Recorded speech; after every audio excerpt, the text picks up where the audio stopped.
I guess that should have me. Ran a little bit behind. We got a special guest tonight. I got to bring him in. Just give me a few. It's take a minute or two. So get yourself a drink, get settled in. Looks like we're going to have a pretty good night tonight.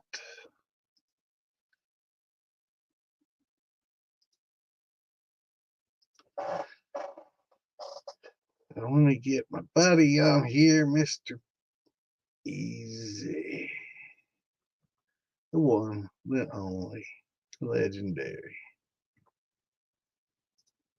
Big Eaze.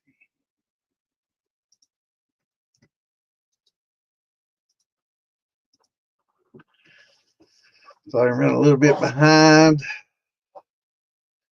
But we'll get it all figured out.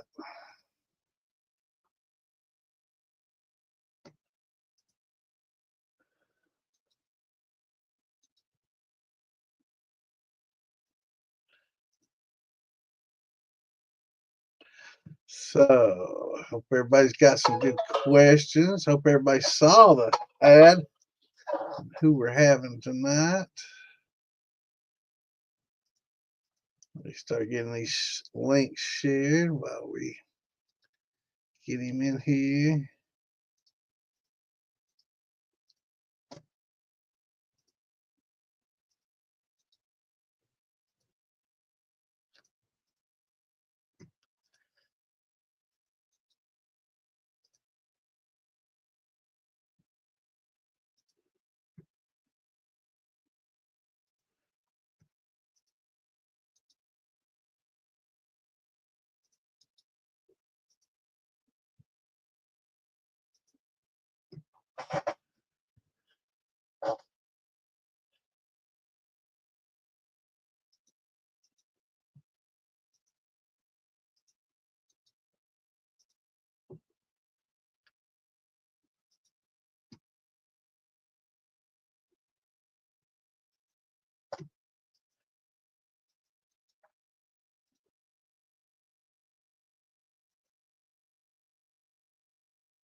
Bear with me. I know it's a lot of dead air. I need to be talking. What's going on, Gordon?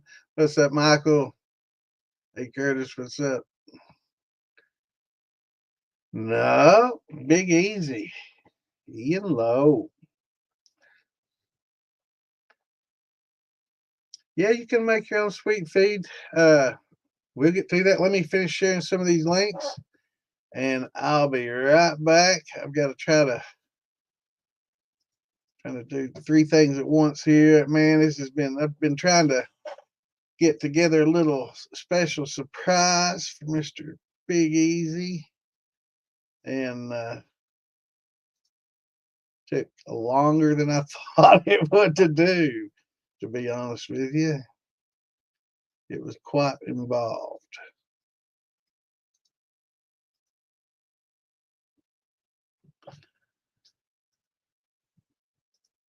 We'll get on to that as soon as we get my brother in here.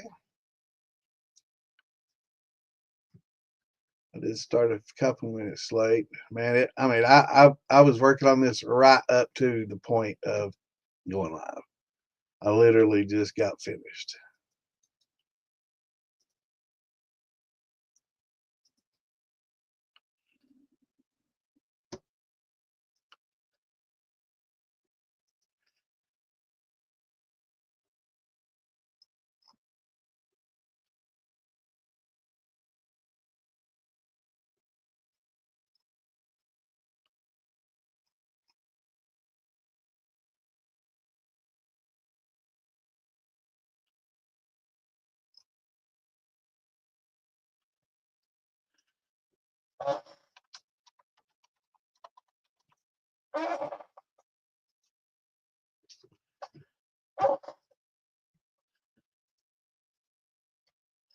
All right, let me get these links posted.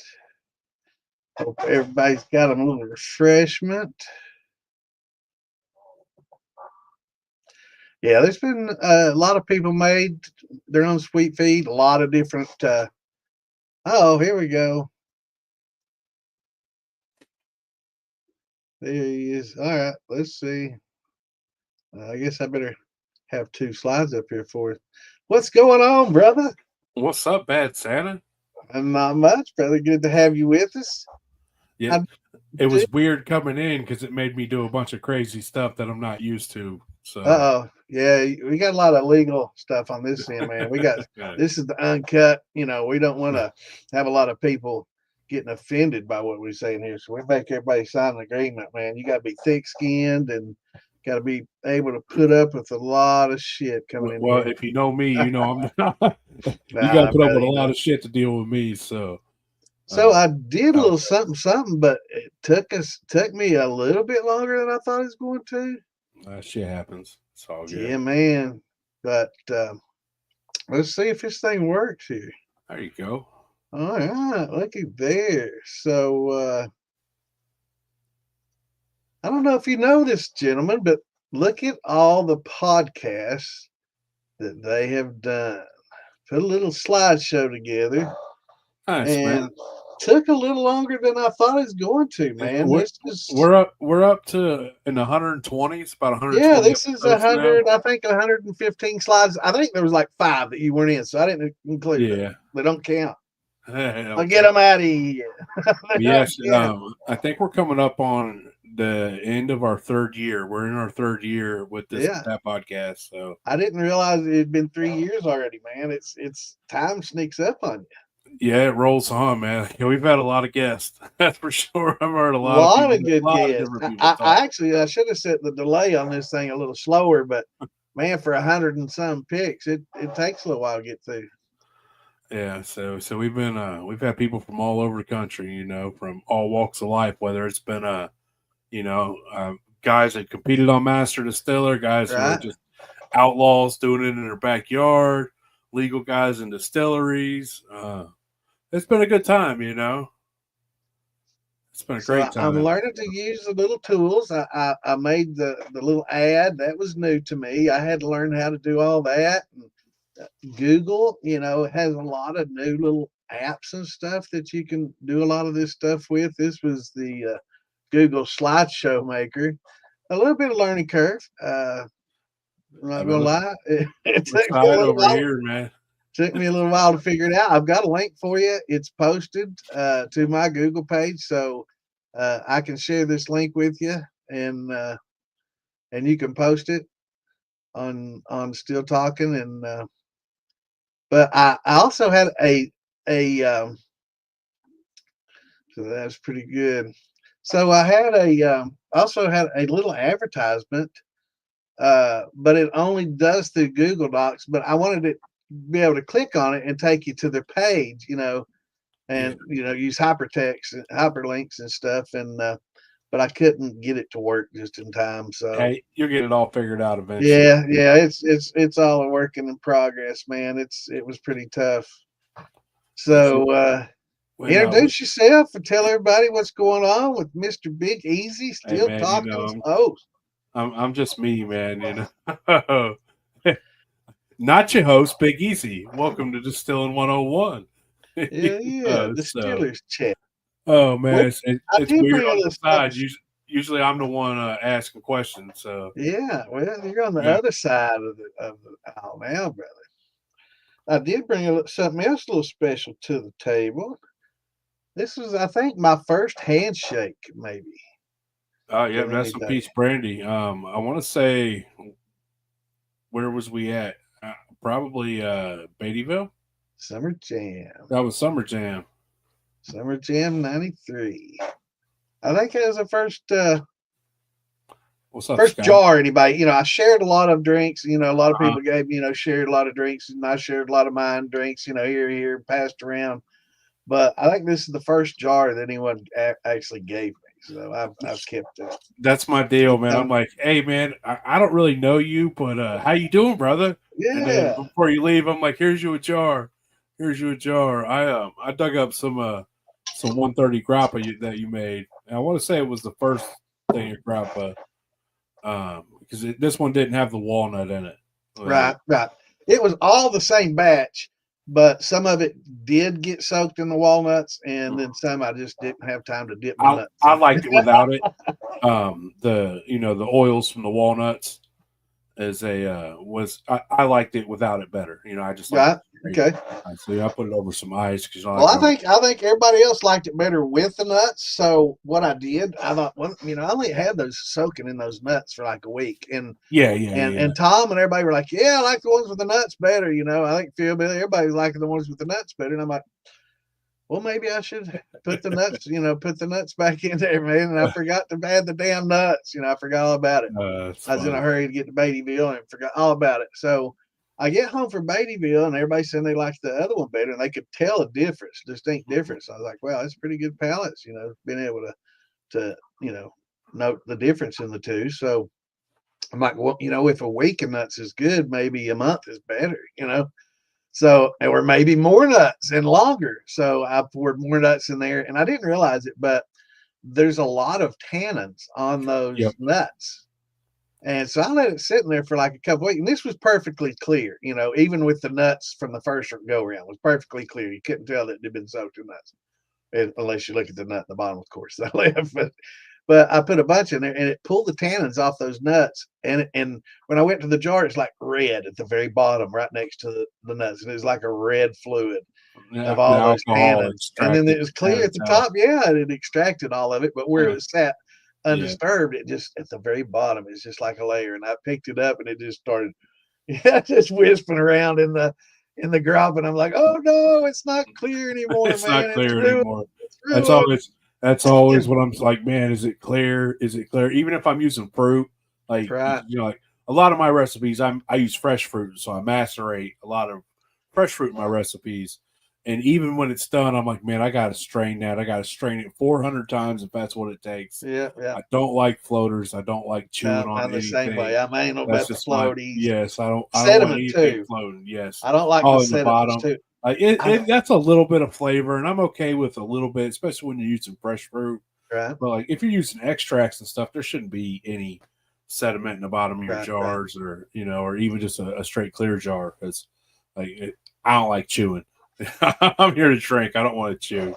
So I've noticed in a lot of the post flavored drinks, I've got a refrigerator full of drinks up there, different ones and stuff. And I've seen a lot of post flavored stuff separate big time, man. I mean, it does, and the longer it sits, it'll definitely separate even more. Even you could see it with some extracts if they're not done correctly. It's like oil and water, man. I mean, it's just it's very. When I first went to the jam, I want to say it was in 2021, I believe. Like if there was nobody brought mixed drinks. It was all that was the first year, I believe, wasn't it? No, it's been going on for a while. Oh, has it? Okay. I know Sean talked about it years and years before, so I'm sure it's been going on for a while. It didn't get real big until like I got on TikTok around COVID. Hopped on TikTok and realized that there was a giant moonshine community on TikTok, and I met all these people, and Sean had been telling me about the Hillbilly Jam, and I'm like, well, let's go. I think that's about when a lot of us met on. I think a lot of us met on like the old moonshine group from the North Georgia's group. I think that was one of the original big groups that everybody's on before we created our own groups. I think that was pretty much the go-to place. But it seemed like after COVID, like the community exploded. Once we got into TikTok, and then all of a sudden, you're seeing groups, Facebook groups on Distilling, and you're like, holy shit, there's let's see what these are all about. And you're getting in these groups, and you're expecting them to be like every other group, to where it's just three assholes running everybody out of the groups. But there's not so much of that, even though there is always going to be some of that, no matter where you're at, no matter what, saying. Like, you don't see it in I like the militia. You don't see it in there because all the people in there will run that dude out pretty quick. Yeah. And then, So, just don't be an Well, asshole. that's why a lot of the groups spun off. I mean, nothing against the Yep. Carnegies. I mean, or the Warnickies. They did all they could. They're busy. They got a business to run. It's hard to, you got that many people commenting that often. It's hard to manage a group. It's hard to manage everything that's said. It's hard to moderate. It is, And there was quite a few people that we're rude, and assholes and stuff like that. And a lot of times it went you know, unmodified, just so they didn't change anything. They didn't ban anybody. They didn't call them down. It's just pretty much the Wild West. And right. and a lot of people are like, this is a little bit too much. Some of these guys are just trolls. They're just here just to create trouble. We need a group to where people can ask questions and without getting ridiculed. And that's, when all the groups started spinning off, we all kind of, Rock Gut, you were instrumental in creating Rock Gut, and Rigsby and a bunch of us, created the Rock Gut, and Phil Billy started, the militia. And, of course I had a group forever, since pretty much Facebook started, but it was just me and my buddies, Yeah. and it hasn't gotten any bigger than that at this point. But we created the DIY shine and stuff with Eric Ayers. Remember the scientist with all his different apparatuses he was building and his little continuous I steels. have And seen several people come and go. Like yeah, over the years, I have yeah, seen several people come and go. Like and that's what's really cool nowadays is there's so much information at your fingertips. There's so much connectivity between people. You know what I'm saying? Like there's just so much connectivity between people. And like when me and Philbilly started Philbilly Moonshine, like we never in our wildest dreams envisioned that it would end up here. right, Like, we were just Philbilly he shot a biscuits and gravy video, scraping metal iron skillets with spatulas and shit, and it went viral. And and he had made a little bit of beer here and there. He talked about it, and I'm like, I ain't making no beer. It ain't worth all that. Let's go buy me a 12-pack for $4. right, And so he's like, oh well, let's do some how-to videos. So we started doing how-to videos on how to fix things, and then we're like, oh well, let's make some wine. And then all of a sudden, we started talking about names for our YouTube channel to do this on, and I was like, well, let's make it Philbilly Moonshine. And we had found a Vever still on eBay. It wasn't Vever, it wasn't made by Vever, it was just some right, off-brand.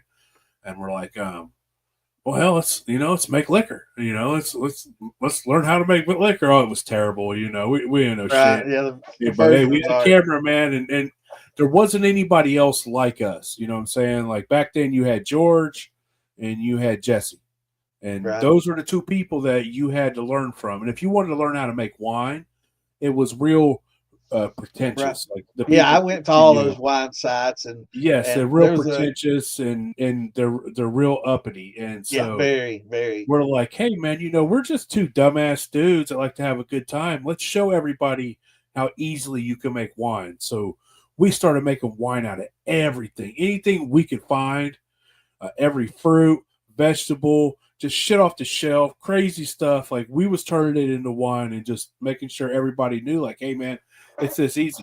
It might not be like top shelf, but it's this easy to make wine, and there are steps to making a much better wine, but it was all about getting that person started and let them know, like, man, you could do this. If we can do this, you can do it. And and it right. led to like, hey, we got a still. Let's make a sour mash.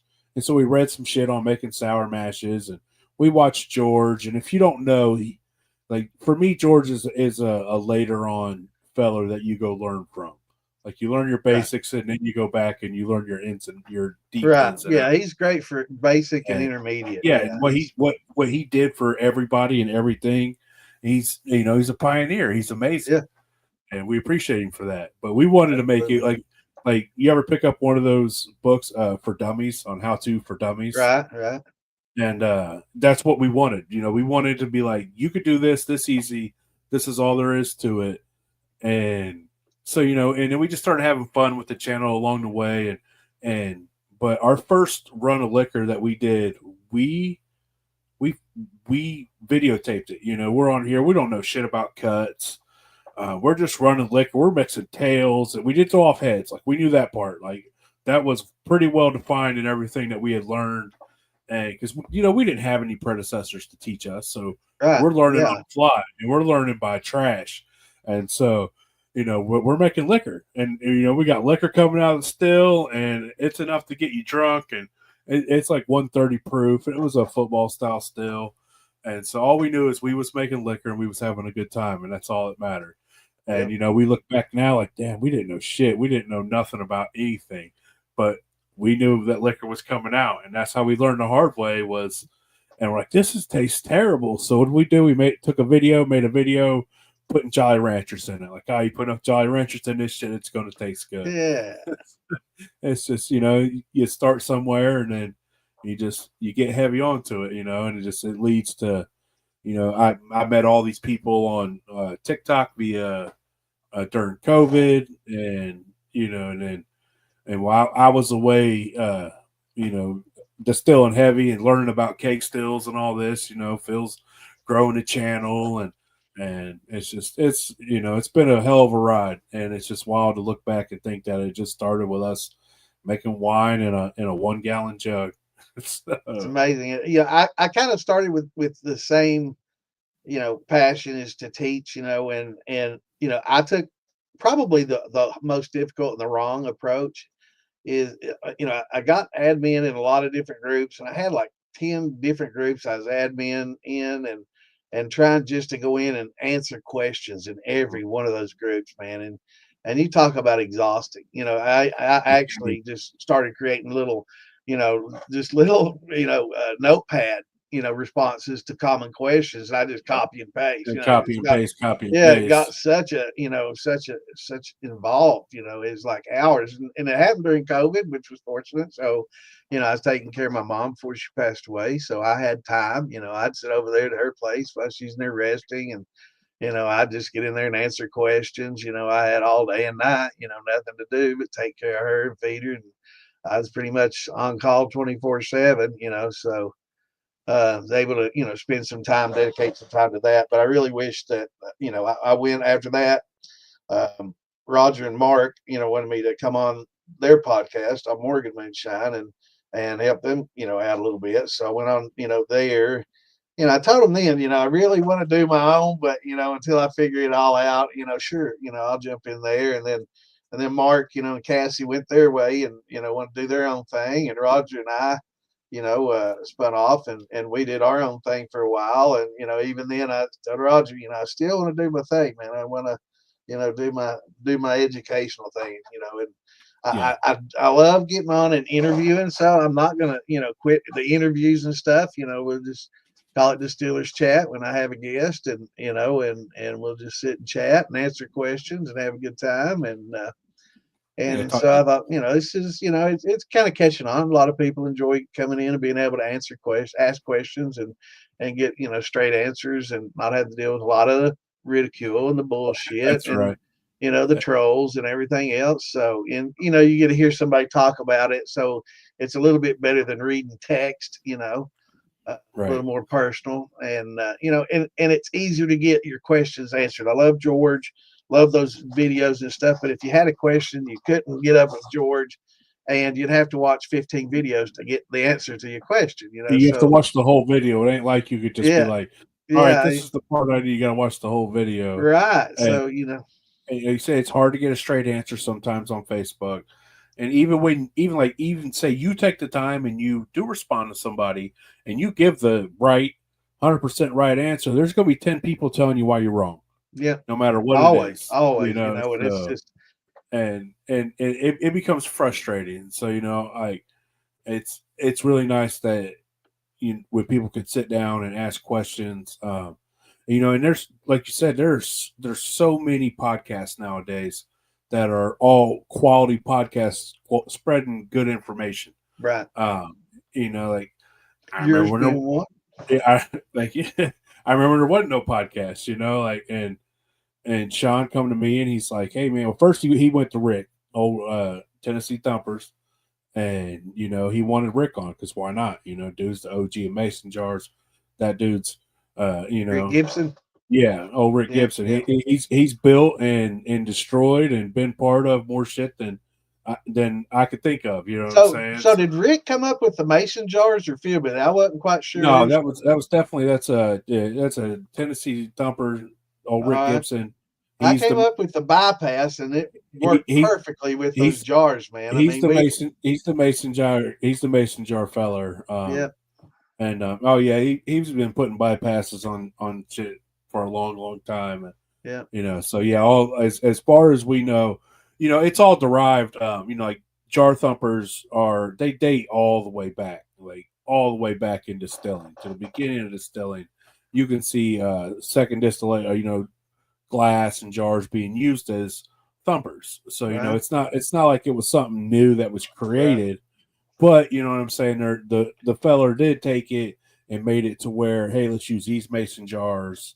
You know what I'm saying? So yeah, yeah. that's a Rick thing. That's a Tennessee Thumpers. Yeah, He's I the did the bypass like in '83, and I'd never seen it used. I mean, I'm sure that probably back in the 1800s, someone came up with a bypass. yeah, I mean, it's just they've just been pipe and distilling pass. and doing things for so long, but I'd never ever seen one, and it was something that I came up with just out of necessity because I Nice. could taste the smearing from the thumper every time I used it. I could Yeah. tell a difference, Well, and it's using like, all them jars, you're redistilling in each one, and also when you do have a bypass in, you have two stills now. Now you have just a straight arm still straight to your right? worm. You could run on that. You could Yeah, run you can on that bypass. strip your heads and force off. That's what Yes, it's for. Or you you just could just straight run it run all on that way, and yeah, and which is nice, like, and because I was talking to Old West because he's building his rig and he's like, yeah, I'm just making it like this. Like, yeah, dude, it's two stills. It makes it two pots. Even whether you got jars or just a regular thumper, like if you like to strip or if you just want to blow your heads off. See, I use an infuser. right. My thumper always has an infuser, and I start my thumper dry. That way, my thumper acts as a slobber box in the beginning because we're just Right, blowing our heads through. And right, because by right. the time it collects anything of value in there, as far as liquid goes, Definitely them, be on them fours. heads Yeah, are long gone. right, And so once you get into your hearts, then I start using my infuser to dump my flavor into right, my thumper. So yeah, I never use. So I don't worry if you have an infuser. You don't really have to worry about heads or smearing your flavors in your pot. right. At least that's how I feel about them, and that's one of the things that I love about the infuser. Which that came around what came to the forefront a few years ago. The old Right. I dump think infuser. I think Rick, doing the infusion port, even in like the thumpers and stuff, him and Philbilly were some of the first that I saw do that. And The instead of using jars, I think Philbilly was probably one of the first ones, and we talked about it, that came up with just like a copper jar, with the the, using copper the instead sight of a glass. jar with a little portal It's and a, sight see that glass and the drain and yeah. everything, that infusion The port in actual it. infuser it also dates back to the 1800s of Right, a right, right. distillery on the East Coast. But I mean, amongst the hobbyists on Well, social amongst the hobbyists, media, it was brought forward by old Prohibition 1920. does it? Everybody knows Prohibition. Erasmus Right, from right, right, TikTok. He was doing things with magnets where he was dropping um, flavor into his thumper during his run, and then he paired with North Georgia, and they came out with the Prohibition infuser that was right, just a sight glass and um, two dump valves, two ball valves. And so, after seeing that, we're all about mason jars. So I was like, man, I'm doing this with a mason jar. Because, with a mason jar, you got a half-gallon mason jar. That's enough right, infusion to run a 50-gallon drum. Like you don't need a whole lot of infusion dumping into your thumper. And you got to be right. worried about overfilling your thumper during your run, making it puke. So, It's got to have a if you drain on it, man. Yep, Yeah, drains are a good thing to have with your thumpers. So I got with Sean and I was like, bro, check this out. It's an infuser made out of a mason jar. So like I created the mason jar infuser, right, and then we put that. Me and I showed Phil Billy like, hey, we're not doing the tube, which I like the tube, but they're small. Like the sight glass usually small. you got to keep refilling them. So we went with the mason jar infuser. The first infuser I seen out of copper was on the Philbilly still made by Copper Still Co. So that's the whole rundown of the in thumper infusers on Right. where it started and where it came from. I was at Yeah. the forefront of it. Yeah, it progressed pretty quickly. I think It did. the bypass, we were still on the moonshine group, and somebody was having trouble with smearing and stuff. So, I posted that bypass thing, and it's like, man, the next day, North Georgia, Ace, everybody was It, producing, it, putting out it, these bypasses, man. And I was, it makes sense. You know what I'm yeah, saying? Like it's it makes sense. definitely logical, and it made a lot of sense to me. Back in the '80s when I did it, man, it was just, it's just what you had to do. It's like I can't put a drain on this little fucking keg, and Right. and how else am I going to do it, So, I just create a bypass, So yeah, it worked Hey, out. It worked you out know, really a well. lot of things are out of necessity. Yep. Ingenuity. We're going to make it happen, like whatever it takes. And a lot of times we're just sitting around trying to figure out just how can I make this a little easier on myself? How can I make this better? Without because everything that you have to sacrifice is money. It's always money. Whether even if you don't make any money off of it, still that's money and time you put into it. You're Well, I mean, sacrificing. how you going to patent, Yeah, home distilling equipment? You're going to go in the woods and say, "Hey, yeah. you can't use that bypass." You can't use That's that. You my can't, patent. I got no, to no, take no, it no, off no, there. no. Yeah, yeah, and I don't see it and happening. like you said, no matter when you come up, if you look back, I'm sure it's been done. You know what I'm saying? Like Yeah, somebody did it, who was and trying to patent horse head or oh, dude, yeah, I've seen that. whiskey cap or whiskey helmet or some shit? It's like, man, they've been calling it that forever. I I can't remember appreciate the who that kind was. words, lip service. Yeah, I Peach, can't remember who I that tell you, was. peach brandy really ain't my thing. My thing's I love making banana brandy. It just everybody loves peach. So when I first got into this real heavy, um, and I don't want to say got into it, but like really started sharing with people because all of a sudden after Tech Talk comes, we start meeting all these people at the jam, finding people that live close to us, guys not too far out of state. So now you're part of a community. So now you have somebody to share your products with. Right. We're all meeting up and we're sharing. So I got really heavy into making banana brandy. You It's remember one of the my news groups? Were you in the news groups back in the day no, and the bulletin no, boards and all that? nope. Oh, I was I, into a lot of I that. never did. I still don't. I haven't done a whole lot of Facebook groups. I just Oh, because I'm I talking about back in the '90s, the news no groups. no no no no. Back in the '90s, I was a teenager, bad Santa. I Oh, was. okay. Oh I yeah, I mean, was. I was drinking moonshine. So Oh yeah, I was. I was drinking moonshine. Then that's how I first got introduced. So Phil Billy come back from South Carolina, North Carolina once. He had these little jars. He's like, "You ever had moonshine?" I'm 15, dude. I drink piss out of an elephant's trunk if I thought it'd get me drunk. And so I'm like, "No, but I want to try it." And he gives it to me. It's just this little bottle, and I drink the whole thing. And he's like, "No, no, no, no, you guys don't drink the whole thing." But what's done is done. And dude, I was hooked. And then forever you don't know about moonshine. It's just not something you hear about. So I'm in a city. My friends ain't making moonshine. They all got loud stereos and Right. smoking blunts. Yeah.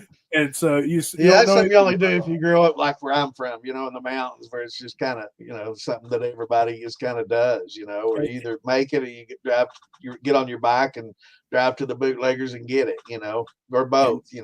right, and then just like a lot of people, the show comes out, and you're intrigued. You know what I'm saying? Even though it's a show. You know what I'm saying? Like Yes. never going to confuse a TV show for real life. And Right. anybody that does, it's like you got to remember, man, TV show, Yeah. TV It's a show. show. You got to remember, it's a TV show. Like some of it's quality knowledge, some of it's TV show. So, All right. I know y'all have done quite a few different things. Here was our first question from Michael. What do you think about using feed molasses for rum and making your own sweet feed? so I've never made my own sweet feed, so I So can't I can't comment on believe that. that you and Phil have never made your own sweet feed. I have no. It's just of all the things you've made. I mean, Fruit yeah. Loops. I mean, No, we've never made our own sweet Lucky feed. Charms, but no I guess sweet feed. Yeah, I'll present it and I'll go on about it. As far as feed molasses, it makes good. It makes yeah, good it makes liquor. fine.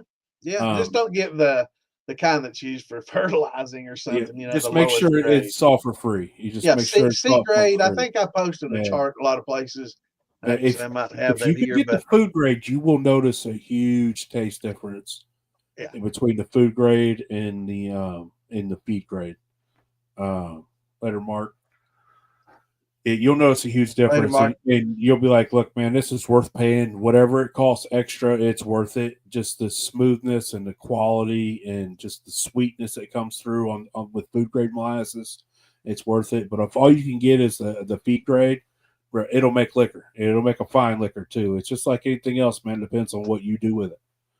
Like, you could give me and Gordon Ramsay some dozen eggs each, and I'm just scrambling up and eating them real quick, man. Um, if you can, like, see here, we get that what is it? That Caribbean black pearl is Right. what we get here. And It's hard to that's find. either a C or the next grade above that. I haven't. I think it's like a C grade. It's good. It's a food Yep. grade, and but when you start getting into the grades that are higher than that, I mean that's what they make the cookies and everything with. So that's the Yes. perfect food grade to get at a good price. You go up a grade, man, and you double in price, literally. It's crazy. Yeah, it But gets in crazy. the difference between the black pearl and I guess we'll just say the black strap is the price difference isn't a whole lot. Like we sell it, it's like $50 a gallon when we sell it because about most of that is shipping. Like a Right, gallon of molasses weighs about 12 to 13 pounds, about 12 pounds for a gallon of molasses. right. And so, when it comes to shipping out, you're looking at 20, $25. You have about $15 a gallon into it. So a lot of things that we sell, we just sell to offer to people and we don't really make any money off of it Right. Yeah, by your the end of margins are it. pretty And we pretty just tight we if offer it any and at we're like, all. yeah, okay, come back when you need something else. You know what I'm saying? But you need this little stuff like we sell fermenters and we make zero money off fermenters, very little off corn. It's just a lot of it is like, hey, we can get these at a decent, and we can help people out and get these, and then we try to make a little bit of money other places. So Yeah. I've never made my own sweet feed. I'm intrigued. I just I'm not a big rum guy. I don't like that molasses, so it's not Well, something that I would divulge into. So I've tried the sweet feed from just buying the sweet feed, and that just pretty like much turned me against sweet feed shine. So I'm as not I'm not a big fan of it. So I'm not sure if I would go to the expense of trying to replicate it, maybe without some of the nutrients. See, they put a lot of nutrients in those for cattle and stuff, yeah, and vitamins and things like that. That's not really very conductive for adding to your distillate into your fermentation. It's just not something that you need or that doesn't taste good even after it's done. So yeah, after I've tasted sweet feed shine, I was never really that set on doing it. It sounds interesting, but I just soon do an all grain or just, if I'm going to do something like that, just make a true run. I've You know, noticed when it comes to sweet feed that there's either people that are just like, dude, I love it, I do it all the time, it's all I do, I love sweet feed, and then there's this side of the fence that's like, man, it just ain't my deal. I'm not, I don't yeah, want to mess with it. And a lot of people that are like, I don't want to mess with it, tried, and they just didn't like the end product or the stuff you had to go through to use it. right. And like you said, like man, all the same amount of work goes into making a fine brandy or making an all grain. Like I can do the same amount of work. I know what I'm going to get. So it's one of those things. I suggest you give it a try. Like you don't Yeah, know unless you like try. you're Give it a saying try. here, do an all grain, like you normally would an all grain, and then at the end, just start adding some molasses, and maybe wait until you get a all grain that doesn't convert well, and you got a low gravity. Maybe pull that molasses out when you run into that situation, and start dumpy dump, and Yeah, until your it's gravity gets up there, and just see what you think about it. kind of somewhat. There was a term these fellas was what rumsky, right? They Yeah, just corn and molasses, and It was calling it a rumski. Well, I was wondering if there was a term for that. I couldn't. Yeah, so it was calling it a rumski. It was just corn, grain, and molasses, and just making a whiskey and a rum, and I think it was throwing it in a used once barrel. So it was making they called it a rumski. Right. But you got to play, man. Like that's how you find out what you like. Yeah. Like, You got to experiment and try things. I like brandies. Like if I'm going to make me something to drink, it's going to be a brandy. So I cut my teeth real heavy on banana. I've had banana brandy explode in my face out of the fermenter, thanks to Phil Billy. Yeah. and he put the cap on and forgot to take it off. We was doing banana wine, and he's like, "Oh, just pop it off there." And I just popped it open, man, and it. Yeah, I heard. Was that in the garage? It was everything. It was in the garage. It was out back on the porch. Because like at first it got me a little bit, and I was like, I'm gonna take this out back. I'm gonna take the lid off real slow, and I'm gonna let it gas out. Like a soda or like a pop when you're opening it up. And I went to do it, and it just shot everywhere. It was everywhere. It was terrible. Yeah, I remember hearing about. So we had to re-ferment that again off video just to finish the end part of the video, right? Because it all went everywhere. On, Gary? Cold Coolers Banquet, a jar of some fresh corn shine. That sounds good. As a matter of fact, that's about time to go. There we go. And a little more easy peach. Yeah, so I'm going to do a little banana brandy this year. It's been a while. It's been a few years since I've done one, and like I said, it's what I got. It's what I really got me intrigued in bananas, and brandy was bananas. I watched the old traditional Ugandan Wargi videos, not the 1960s gin that they created out of it for marketing. I'm talking about the traditional tribes, women making it, using bananas, putting them in stacks, tying them with ropes.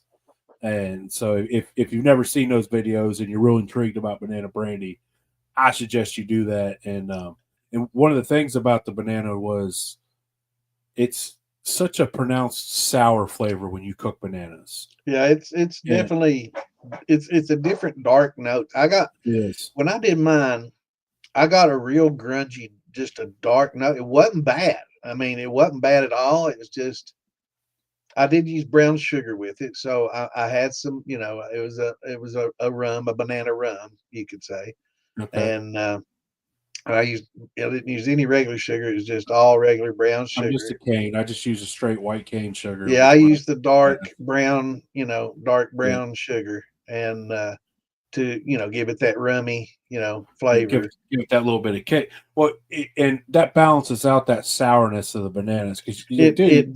It made a very unique flavor. And you've tried it, but you tried it with my root beer. That was my root beer base. Okay. So, but alone, I just didn't like it alone. It wasn't bad.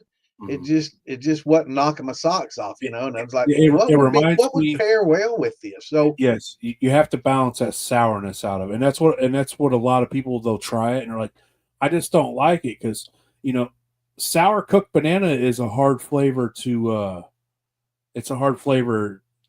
like, especially in a distillate and it's cooked. And it could be different. One thing I do, I use bread yeast with my bananas. It gives it that banana bread, nutty finish, I feel like, on the back end. Gordon Shiner had a question about bringing more banana to the front. Yeah, I'm behind on the question. I was going to try to get caught up. And you're all good. Mark Turner, what's up? Let's take care of these real quick, and then we'll get back on bananas. What's going on, Marcel? I'm sorry I'm behind, but I want Big Eaze to get a chance to talk, and I'm not going to interrupt. I'm trying not to interrupt. We're all over the place, but what's going on, Michael? What's up, James? One of the things that people do are they'll use 99 bananas in their thumper, or just use like a nice concentrate. Right. Because when it comes to bananas, we are trained that when we smell and taste banana, it's not like eating a banana. You get one off the shelf and you eat it. It's not the same as like a banana candy or, a banana pop or whatever. If you try it, we've been so conditioned to get that artificial banana flavor that regular bananas just don't pop like they normally should. Right. So So we're chasing that artificial flavor, and a lot of times that 99 banana is similar to that, a concoction that you can make with a nice artificial heavy concentrate will really help smooth out and sweeten up that the bananas. I'm doing a banana brandy video now. I've held on to it long enough. It's time. So I Awesome. got one going. I'm gonna show all my tricks and everything I do Definitely plug, with it. your website so everybody can come watch your videos and stuff. Hey, like my videos, they all go on Philbilly Moonshine. They'll all go on there, and anything on the website, you gotta go to philbillymoonshine.com. That's right Like I here. said, me and Philbilly started that a long time ago. Now And you and Phil Billy had a little business before you all got into this. Y'all used to be some computer oh geeks, yeah, just like me. we owned a computer store in downtown Dayton on 3rd Street for about 5 years, and we'd fix computers. We also did computer recycling at the time, so we'd go recycle computers, take ones that were fixable, and we'd fix them up. You would never think by looking at us like, man, them two Yeah, dudes I knew early fix on when I computers. started watching Phil Billy stuff, and he's talking about the rat getting in there and pissing all over his North Bridge. I'm like, this dude's a little smarter than what he lets on, man. These Yeah, guys, yeah. these guys know a little bit more than what they profess. And so we were Yeah, all building, fixing, programming, just yeah, anything we could. About yeah. I five did all years. that shit. I took basic computer language in like '83. I was programming in '83. A lot before everything happened. Basically, I was on a Commodore 64 writing Yep. basic code. Uh, Yeah, then Linux and Ubuntu and all yeah, that, yeah. all the I fun stuff. learned I learned basic, and then we I did DOS, MS DOS, and learned all. It took a college course on both, basic and then DOS, and then of course I guess Windows 3.1 came out not too long after that. And I was already hacked. I've got hack software for Commodore 64s. Man, I Yeah, was I was hacking back in the it goes all the way back. in the '80s. Yeah. So yeah, we did that, and like I said, we ran computer recycling. We still do computer recycling, but we've really gotten Oh, into. so y'all still have that short store? Oh well, we don't have the store. Like we closed Okay. down the computer store. We had a warehouse over on the west side of Dayton, which is in the ghetto, and then we ended up getting rid of that just because like price of gold crashed, and computer Right. recycling really took a dive. And after I had gotten hooked up with my buddy Mac and old Rigsby, uh, you know, I, they showed me how I can make solder copper and turn shit into cake stills. Right. So I got with them, and I made my first cake still, and I took it over to Phil Billy's, and we're running liquor in it. You know what I'm saying? And I'm like, dude, I made this. You know what I'm saying? Like it's this Right. simple, and we already knew how to solder because we would solder components on motherboards. Right. Like we would fix old computer screens by Right. replacing capacitors and relays. We did all that before, so we already had a little grasp of solder, and we didn't realize like you could solder copper pipe. I don't Yeah. easy with some practice. It's easy. Anybody could do it with just some practice. Yeah. I Uh, got my initiating into that plumbing, and working. I built houses and remodeled houses yeah, see, before I got I did into roofing and crazy. siding and Yeah, I did all that, carpentry, but I never did remodeling any and plumbing. everything, I did and electrical, so did I had no electrical idea. and plumbing both, and learned to solder. I basically redid my dad's whole house. The one we renovated my dad's house in Yeah, Pikeville, and the overall property. We totally gutted it and redid it, and I re-plumbed and rewired the whole place. And I've always done a lot of plumbing with the builders and stuff that I worked with. They'd have somebody that was certified, of course, and I just help them with the pipe and right. solder, and it was a lot of fun. It's a solid life skill that Going everybody on, should, Scott? because it is definitely something that comes in handy. And then Busy. the computer recycling kind of took a dip, and so he started making cake stills and saw the Tennessee thumpers were real big, and it's like, man, if you can solder pipe, you can make this. And so we just started Yep. doing little things here or there, and then Billy started selling items, and it's like, well, man, the computer recycling ain't doing real good. Let's create some stuff. Let's see what we can create. So I was like, I got to looking at the Vevers, and the Vevers really need upgrades. Like that is one thing. You buy a Yeah, Vever, you're going to have to upgrade it if you want it to be a great. I mean, it'll make liquor, but if you want it to make good liquor, you got to put some upgrades on it. So I was definitely. like, You have to. I mean, it's essential. You definitely just have to. It's not. we, I mean, you can get by with it as yeah, is, oh yeah, it will make liquor, but but it's going to give you fits, and it's going to be a lot of work, especially trying to keep up with yeah. that condenser. And so I was And like, man, how that can little we make teeny the condenser. I mean, it's oh just no 3 pot that little 3 pot? yeah, the little teeny condenser. If Yes, you run that, is just even on so hard. the football, it's kind of like a reverse worm where you put your water through the coil and it condenses in the jacket. Right, right. It's a canister. It's a nice Yeah, canister and condenser with the coil inside. it makes liquor, but and saw them like, how can we make this better? And so I got the idea to come up with a thumper jar for it. Right. And so I sourced parts from China through eBay and I created a thumper jar. And we came out with it, man, and I couldn't get parts fast enough for that. Everybody wanted a thumper jar for their pepper, and Yeah, the I don't gyrates are blame them. big. And And then, it does help a lot.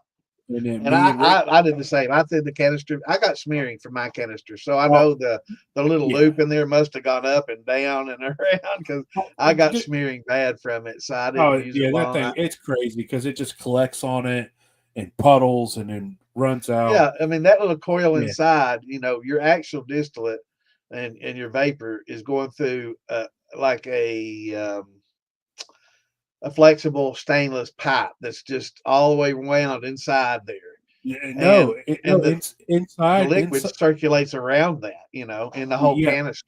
Well, no, inside the football column, it's opposite. Your cooling liquid goes through your stainless coil, Yeah, right. and That's what I'm and talking about. Yeah, yeah, and your liquor condenses on the outside of that coil. is it? Yes, yes, it's the Vever football condenser is I call it a reverse worm. Your water goes through your coil, and the vapor condenses on the outside of that coil as it travels out of your pot. It's I'll have to insanity. check mine. I'm not sure. I was thinking it's the opposite of that.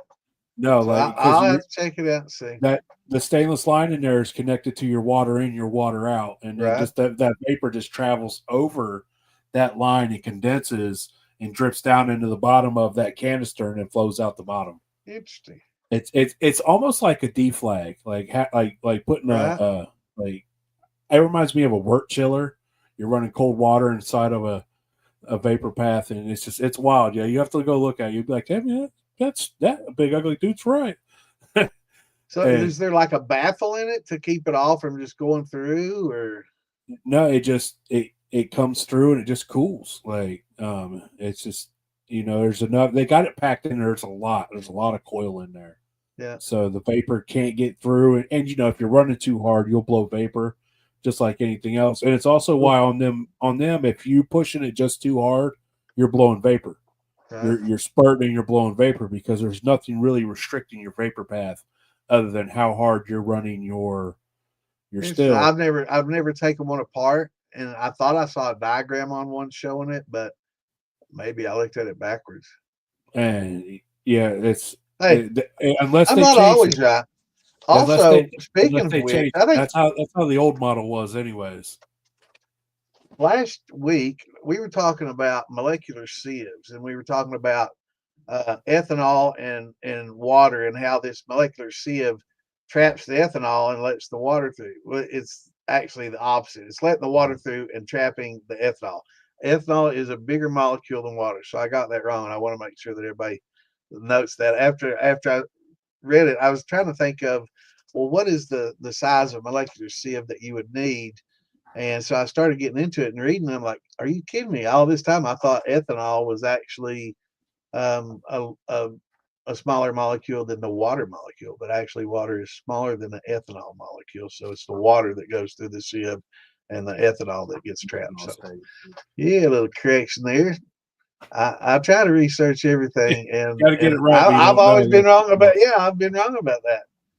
That's for Yeah, sure. Easy's a jar pusher. What's going on, I Mitch? will some jars, man. If you give me the What's going on, chance, Jeff? like you come over and be like, hey, try this, try this. Hey, have you tried this? have you tried this guy's stuff? Try that. Try that. Like, it's just what you Yeah. do. You know what I'm saying? Yeah. Like, What's going on, Tyler? Hey, Jeff. you got to be a giver. What's going on, Joseph? So, one thing I did learn when I was doing bananas early on, if you allow yourself plenty of headspace, because they're going to swell like oats, Tons. tons of headspace. But if you puree your bananas, they don't require near as much headspace. Now, question. Did you add amylase when you did yours, or did you just use the sugars that were in there? Did you try to convert any starches from your bananas, or did you just I use didn't the try to sugars? convert any of the starches. Right. I just use what I like to do is I put my bananas in my freezer. Right.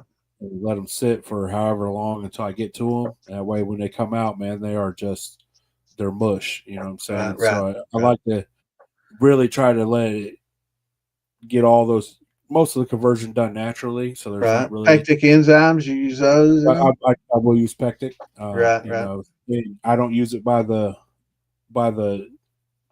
Yeah, I use instruction. less than. Yeah, I always use less than required. Yeah, see, not me. I use more. Nutrients kind of got me scared because nutrients, if you overdo them, it can impact your flavor. I've never used depending on the nutrient. I've never used a nutrient ever in my life. Have I on used anything nutrients? ever? Wow. I've never done a sugar wash. Oh, so I have no desire. I mean, can I do it? Yeah, but I have no desire to do a sugar wash. Well, some of your brandies need it too. You need to get you some DAP and try it on your I've never needed it, and you know, I'm under the impression like there's enough nutrients in that fruit to feed me and keep me going. There's enough for them yeast. It'll be all right. Yeah, that yeast, it likes the yin and fan, man. It likes that yin and fan. You gotta keep them babies happy. And I'm a bread yeast guy, man. I use it on everything. Like I'll put bread yeast on anything. Decades. Give me that Saf Instant. I'll put it on fruits and grains. And if I do a rum, I'll put it on that. Yep, I don't care what it is. That's all I used for a long, long time. That's all I could get forever. I mean, you go to the grocery store, you're not finding Red Star Premier Rouge, you know. Yeah. You know, you're not finding, good quality Kveki yeast at the AMP, you know. Yeah, we go to Gordon or Royal King. That's where you get your Saf. Yeah, well, back in the day, man, Eastern Kentucky was bad enough. I mean, we couldn't even get malted grapes. If you wanted malted, you malted it yourself. Yeah, it's malted yourself. And back in the 70s and 80s, man, there was no Amazon, there was nothing. You just got what the store gave you. You got your, Martha White, and your Fleischmann's and your Domino's, and you made what to do. Yeah. Or it's like, you know what? We're just going to leave this open and let nature ferment it for us. Yeah, I didn't know enough about that at the time either. I just used that old Fleischmann's and whatever yeast I could get, bread yeast. I learned about wild yeast when I did the hillbilly grappa. When I did my hillbilly grappa, I watered and sugared it, and I was like, I'm gonna let this cool. Come back out tomorrow. I had Who's that? I'm surprised he showed up for anything. Well, he was late. He got here at 8:19. I'm about an hour behind showing all these. I'm sorry, but I want to get the conversation. He's been training. He's got good reasons. He's been training. He's training hard for his fight against old Matt Brown. So. Hey, that's the same issue I'm having. I've forgotten more than I know. All the time, man. All the time. I'm forgetting a lot, and it's getting bad. And my sister had dementia before she passed away. My dad's got it from old age. My sister had an early onset frontal temporal, and so when I forget shit, it really fucks with me. I can't stand it, so I'm trying to stay up on things and relearning. I'm having to relearn a lot of things that knew. Like a couple of weeks ago, we were talking about sassafras. I couldn't come up with saffrol. I've talked about fucking saffrol being toxic for fucking years, man. And now I can't remember these simple things. Funnel took me 30 minutes to come up with the fucking term funnel, man. I was beating myself up. I was like, what the fuck is it called, man? The cone feeds the living. I was like, yeah, it was bad. Yeah. So I can relate. What's going on, Mikey? So somebody was asking who's going to the popcorn jam. Y'all going this year? I've never been. I normally go to Beattyville, but they postponed Beattyville due to all the Donnie flooding on here. Speaking of which, him and Bruiser are doing some cool things together, man. Like him and Bruiser have collabed on some things here recently. So Cool. I I'm sure. saw some video of that. Yep. But yeah, so normally I'm like, ah. I didn't realize that it was up in Tennessee and not over in North Carolina. I thought it was over North Carolina just because I don't remember anything. So I'm really thinking about shooting down for the at least Saturday. I would really like to get down and at least see Saturday. There's the man, Oh, Donnie, Mr. Donnie. his health must be better. So I'm really glad to see him feeling better. Yeah, me too, man. He That tech really kicked his ass. So yeah, did. glad Sure did. glad he's there. So. But,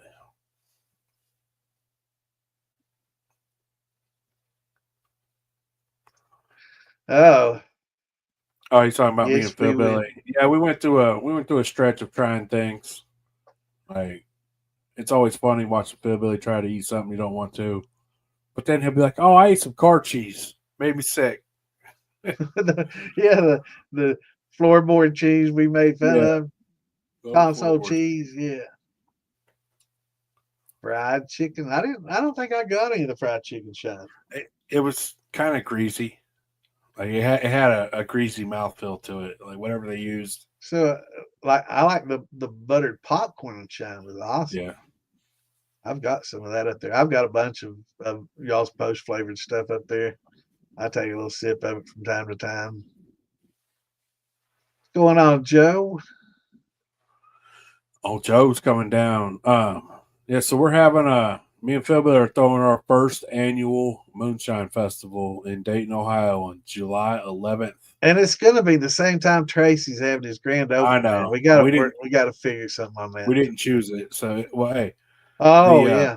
festival's only on a Friday, opening all weekend long. Yeah, so we can do yours Friday and go over to Tracy's on Saturday. Yeah, it's on the way home. You know what I'm Yeah, saying? I yeah, don't know if it is, but we're just gonna say it's on the way home. yeah. Yeah, we definitely gotta try to hit both for sure. Yeah, I might I follow y'all think to it. I think that'd be a great start, or just find a good cob recipe. Usually you have a little bit more corn than oats and barley. So, maybe a 50 corn, 25 oat, 25 barley, or maybe a 70 corn, 15-15 or something, keep it a little less messy. And But something like that, would be fine. And then just making sure you got enough malted barley to do your conversions and use that yeah. liquid to go along with it. And if it doesn't convert well, like I say, just keep doing grains. And if you keep that molasses on hand, and if one doesn't work out, throw some of that molasses to it. And if you're not sure on how much molasses to use Use your your triple hydrometer. scale. Yeah, Yep, use your triple scale to tell you how much you need to use. yeah. That's why I And keep preaching to them to make your own recipes. yeah, Everybody like wanting a recipe. It's like that hydrometer will make any recipe you want. make your own. Like how much Yeah, fruit do I use? How much you got? yeah, that's right. Use every bit like you have. you need to stretch it, then use a pound, and then Right, use the hydrometer to tell you how much sugar to use. right. You Now got I've got a little enough chart. fruit. I've got some charts that from here to here just to get you in the ballpark. Generalize, because it's Right. And always going to I be like starting at the higher end. So if it says 3 to 6, start with 6, yeah, pounds per, gallon, yeah. and then work your way down if you When you're need to. going with fruit, man, it takes a lot of fruit to get your ABV up. Yeah. Like, let's be for real. Like, it takes a lot. Like, you'll be like, okay, I got 3 pounds per gallon. I'm not really there, am I? I'm sitting at like 0.03 point. It's like, yeah, you better bump that up to 5, 6 sometimes, because and even if you can't have like a specific when it comes to your fruit, because well, next year's crop might have more sugars in it than this year's. Right. And Right. everything changes so much, and fruit keeps you guessing. And a lot with grain, a lot of it's close. You don't Yeah. have a It's whole really lot of tight. fall Yeah. off. I'm not saying like every now and then you won't get some shit that just don't want to ferment, Right. because you will run into some grains that you're just like, man, this stuff will just not ferment past this. And so, but yeah, the fruits can keep you guessing, and it's its own world. It's like Definitely. And anything else. that's why there's never like one set number, because Yep. there's a low and a high end for how sweet is your fruit. You know, Yep. a lot of people, when they do strawberries, they think that strawberries are actually have more sugar than they do. Yeah. Strawberries have very little sugar. It's not a lot. And a lot of people mash in before their fruit is ripe enough. They don't let it ripen enough. And it's like, look, man, it should be damn near rotten. That's when it's ripe enough. When it's damn near rotten. See, I do know that George is a good question. George, when he sold his channel, so really? back in the day, he sold his channel to an outfit, and when he did, he had a non-disclosure agreement, so he couldn't, do for a certain amount of time. I'm not sure how long that is.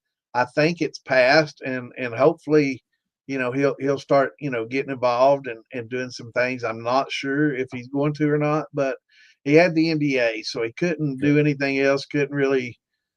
His hands were basically tied. Is why he just kind of stopped. And so hopefully we can try to get him back in there.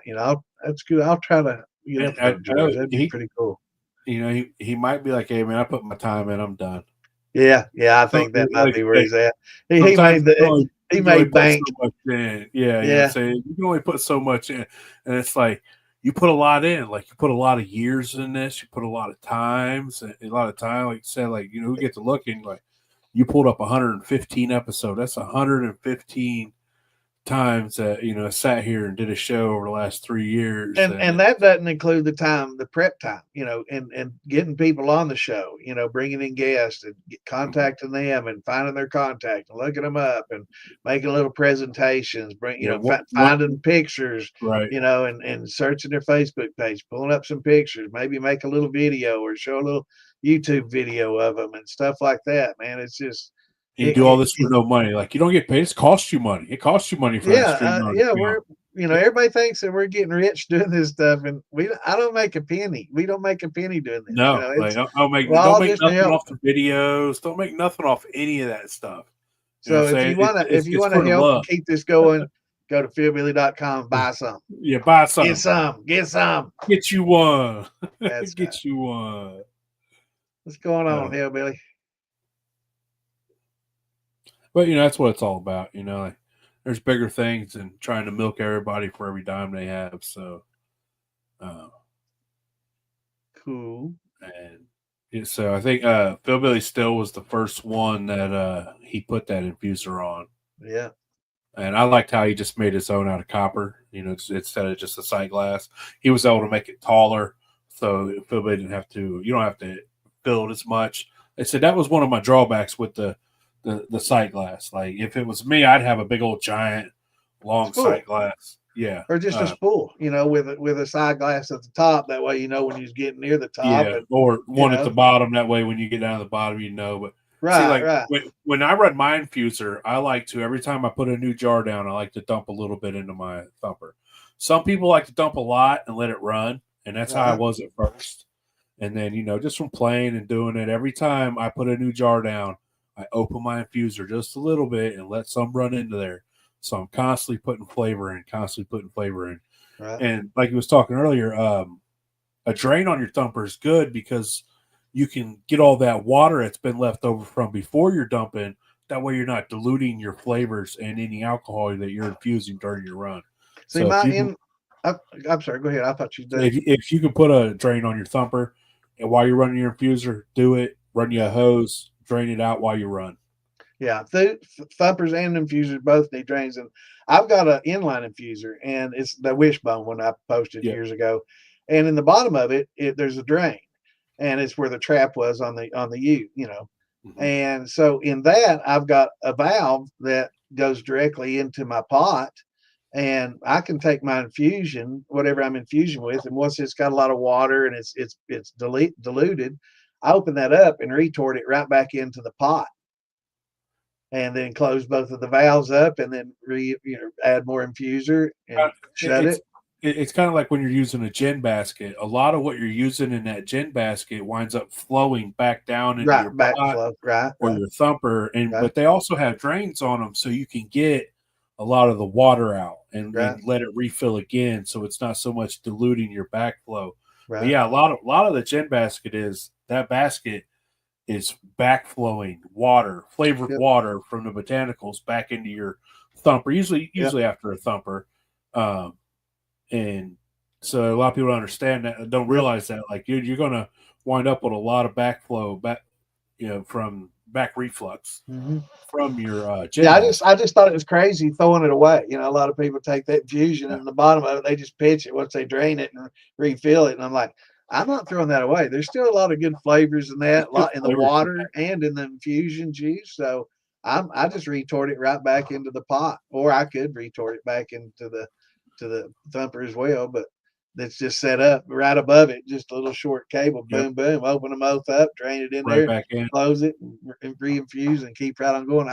I need to get a pic of it. I think I've got it on my phone, but I don't have it on on my PC. I'm gonna have to upload that. I built a gin basket for a feller, and I made it 3 pieces, so it came apart. It came apart into 3 pieces, and it had a removable stainless screen inside. So he had the option to take the screen all the way out. Right. And I got a video on. I'm just waiting on it to go on the website. Cool. And then the top had a 4-inch cap with a 2-inch port on it and a hook. So like you could do a lot of different things with this gin basket. And it's all about versatility. Like how can I make one thing do 2 or 3 different things at the same time? Because I'm more likely to buy something if it's got several uses. Like I can do it like this. I can pull that screen out and just pack it full. I can leave the screen in. So it's just all about a little versatility. Awesome. I'm trying to find my old stills. So. Trying to find that picture, huh? Yeah. Now he's the king of mini brandy, not just peach. Everybody's only tried my peach. Was one that you started with a lot, I guess. No, it was the banana. The peach is what I've been passing out the past couple of years because peaches were real easy to get, and then everybody loves peaches. Everybody loves peaches. As soon as you hand somebody a jar of good peach brandy, they know it. And so, I was on a mission to pass my jars out to anybody that wanted one in hopes that it finds the right person and somebody's like, hey, I want this on the shelf. I want you to make this, and it's still my hopes. So, you'll see me passing out jars, man. And I'm like, I don't want nothing. I don't want nothing. Just in hopes that, you never know who it's going to go to or who it's going to help along the ways, I got a buddy. He got a jar and he made peach. And when he got to, he was talking to the owner. The owner gave him some peach that he made, and he tried it. And then my buddy's like, "Here, man, try this." And it was my peach. And he's like, "I can make it taste like this." And dude's like, "Oh, let's put this on the shelf." And so like it helped the fella along the way. That's just as good as it being mine. So that's what it's all about. Yeah, let's see. Let me save these 2 pics here. And yeah, just everybody loves peach, and it's something that everybody did. So I wanted to see if I could do my own thing with it, and bananas an acquired taste. Not everybody loves bananas, man. But no, it is different. It's definitely a different distillate for sure. I remember, the first time I did it, it's a different mash too. It's everything I'm about it. intrigued as to what everybody thinks because, like I said, the first couple years it was all about that. That's what I brought, and this was before the militia, before all the podcasts, before this new community. The community grew even bigger.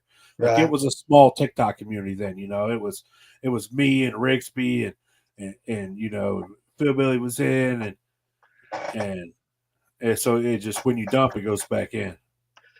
So here's my setup. This is from a few years ago, but this instead of using the bypass on this setup, I use a diverter. So right here is a valve, and here's a valve. So when I come off the steel, and this is a deflagmator.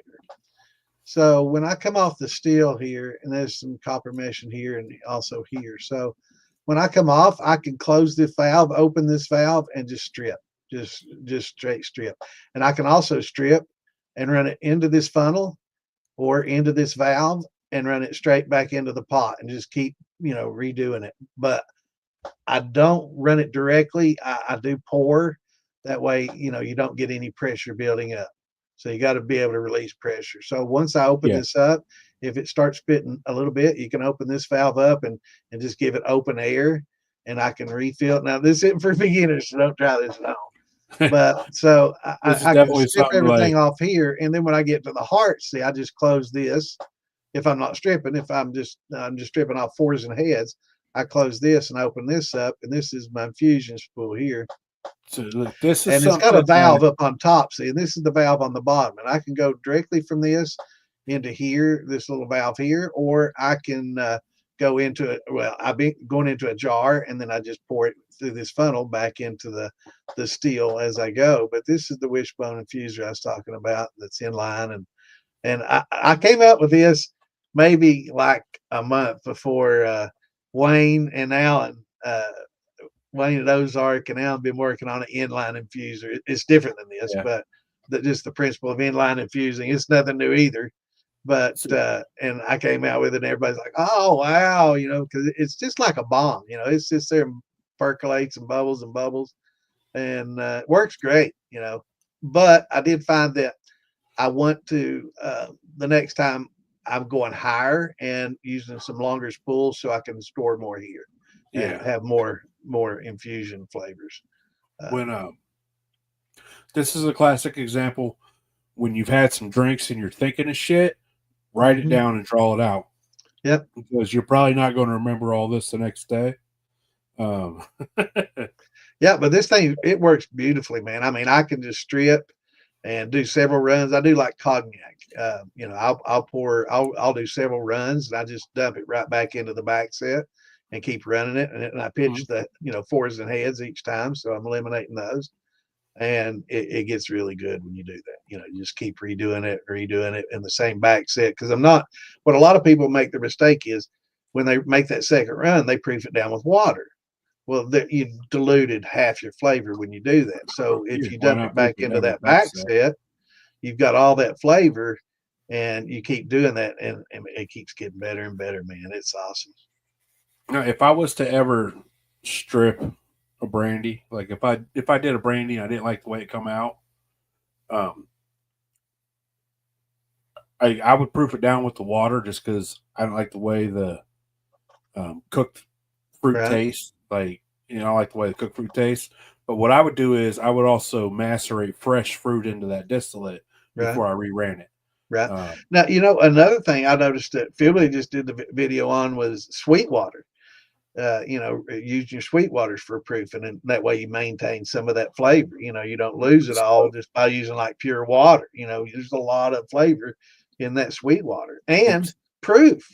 So you're increasing your alcohol output at the same time. So you're getting that extra jar. You know, by using the Sweetwater. You know, Yes, I forget who. I forget who was talking about Sweetwater long time ago when we had him on. It was probably Alan Bishop. probably Um, it's it's a fine line in there when you're getting into that Sweetwater because like if you think you get into it too soon, then it's going to be oily, right, and right. and Usually you 20 to 10, 20 to yep. 10 is the range Yeah, that I've generally found it. But in brandies, it can change. You know, you have I'd different say oils. I've heard a lot of people they go Or the like 10 to Bloody 30. Butcher, I'm sure that's a little different too. You know, some Right, real right. oily like that. Everything's different. The more oils it has in it. Um, I'm not a fan of Sweetwater. Once it gets down there, I don't like the way it tastes. It But gets lost though. You know, yeah, alone it doesn't. But if you experiment this way, take like your regular distillate and pour X amount of water on it, okay? yeah, And yeah. then take the same I've done distillate that with Sweetwaters with the and sweet that. water, And and you will get a little bit extra flavor and that proof. So you're getting that extra yeah, 20.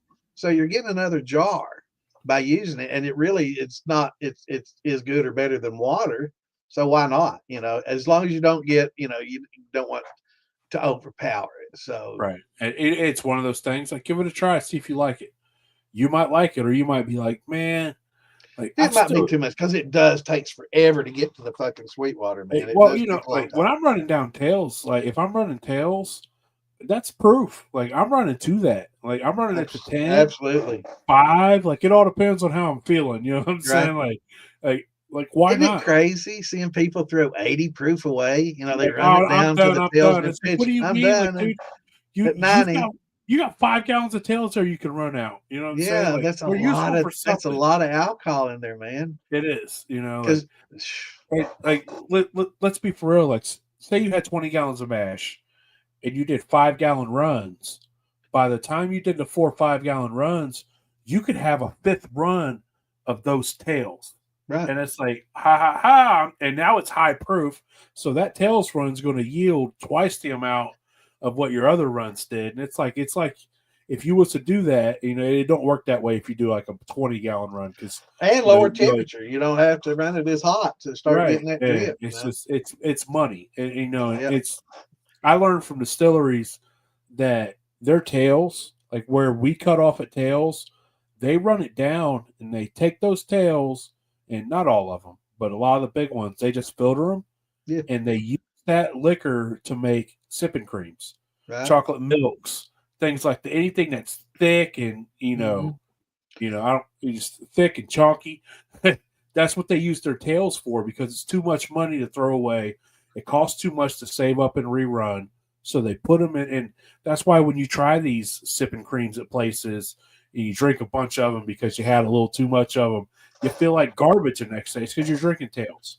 You're drinking Or trash. you know, Like, I've been to some distilleries, man. You look out back and there's big, huge totes filled up, and it's like, what do you got in your GNS. totes back there? Tails.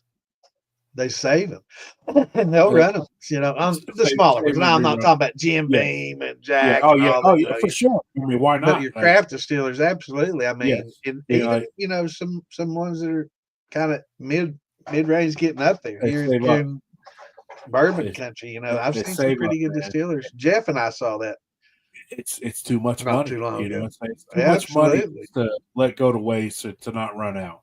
And even if you're not using them, save them up, man. Like take you an old keg, you know. So see, I thought about adding a gin basket infuser, but I think I can just put stuff on top of one of the bubble plates. Absolutely. Well, It works. You can put stuff in those bubble plates. You know, absolutely. gin basket's a little different. You're passing your vapors, so it's just and your gin basket's usually your last step before your condenser. So Right. I wouldn't try to put any fruit on my bubble plates. I can't imagine trying to clean all that out. oh yeah, that would have to be Yeah, I terrible. wouldn't do that, no. But Um, yeah, just put it after it, just elbow over and put your and gin basket in and it you doesn't wouldn't be have to mad. backflow. You can keep it drained, and you can use different gin baskets that won't backflow, or just keep it drained and keep it infused, or just use an infusion, rig. I like the copper ones better than the jars now, but I'm a straight thumper. Like, just give me a copper thumper, man, and I'll make magic with it. I yeah. don't need jars. I don't need 170, 180 proof. The thing I about don't the need. thumpers infusing with the thumper is it takes so much infusion juice, to fill and to get adequate amount in your thumper to get that level of infusion. Whereas, the smaller, more concentrated. That's why I like those little Yeah. copper infusion with infusion ports and drains that Phil Billy made years When back. We talked about. when you're running that infuser, try dumping a little bit with each jar instead of trying to dump a whole lot at one time because then Right. you're not trying to stretch it so far. You're like, oh, I got a new jar down here. Let me put a little bit of flavor into my thumper. Let's carry this flavor through. When it dies off while you're swapping jars, you're repriming that thumper each time. Each time you put a new jar, you're repriming. You won't go through so much infusion out of your dump. Right. It'll Yeah, I try stretch to it a go little through bit. like half an infusion jar for every 2 jars that comes off, It's, and it'll say it gives you a nice constant throughout Yeah. instead of trying to stretch a big dump Instead of because trailing it off. Yeah. because like it falls off. So you distill your flavor out just like with anything else. That's why infusers are great because you're able to just keep putting it in. Good question. I'm trying to get through some of these. I'm skipping over some. I heard Gordon, we talked about the 220. 99 bananas or the banana concentrate. Saying if you can get a solid banana candy, Don't be afraid to use candies, man. Candies are great. Yeah. Or that a bottle of that banana liquor. See, I didn't know what that was when they were talking about that, on a podcast a few weeks 99 ago. bananas. Yeah, 99 banana. I was thinking that was some extract, and no, it's not just as a a liquor. liquor. I got something off Amazon. I couldn't remember what it was. I was saying it wasn't. It was something different, but yeah. It's the same concept as using schnapps. Yep. You're using that. They got glycerin in them, and and those esters pick up really well in glycerin. And esters transfer real nice, and so they grab those flavors and they come through when it went through the distillate, and that's why. And even if you make your own infusion, don't be afraid to throw you a little bit of glycerin in your infusion. It will Yeah, a help. lot of It people will are help you. anti-glycerin, and Well, I don't put it in afterwards, but we're right, talking during distillation. Like, you put anything you want in that thumper. Anything right. you want, you can put Well, in there. it's a natural product. Yeah, This isn't a chemically synthesized, it's made from vegetables. material. It's in the fruit naturally. Yeah, So you're just adding to it. but yeah, it definitely works really well in your thumpers, your jar thumpers, your infusers. Don't be afraid when you're mixing up your concoction, man. Add you a little bit of glycerin in there. And yes, it's just vegetable glycerin. That's like, oh, which one? Like vegetable glycerin. That's Yeah, what they use. Like, yeah. and It's fruits and schnapps, vegetables. It's schnapps is got nothing but everything. liquor, glycerin, and flavor. Yep. They proof it down to nothing. They add glycerin, they add flavor, and they're like, oh, here's you a schnapps, and that's all it is. And if you put a couple drops in your post product, your post jar of liquor, you're going to notice such a difference in the mouthfeel. You're going to be like, man, it feels nice on the palate, and it's like, well, Yeah. that's what they do. You know what I'm saying? That's what they do. Have to have Phil try my smoked sweet tater agave when I stop by. Well, I think Ian might want to try some of that too. Hey man, if it's a jar, man, I don't think I've passed up a jar yet, unless I've, it's coffee. I pass up all coffee jars. Don't be offended. It's nothing to do with you and your abilities and who made it. I pass up all coffee jars. you don't like coffee? Not at all. And I know I'm I've not I've going to never like it. been a coffee drinker as well. I've probably drank maybe 10, 15 cups in my life. And It's that was not when my I was young deal. and in school to stay awake. I've never been a coffee drinker. But I will say, Mark Morgan gave me a quart of his coffee. He's trying to give me a few I quarts. think he gave it to me. I don't know. Maybe I just grabbed it and Maybe held on to it. hey, I think I just grabbed it and held on to it. you acquired it. You acquired it. Yeah, So well, and I drank pretty much most of that quart, and it was after I already had maybe a quart of something else. This was Emily Jam that's different. If last you year. already had a Yeah, quarter of something else, it's different.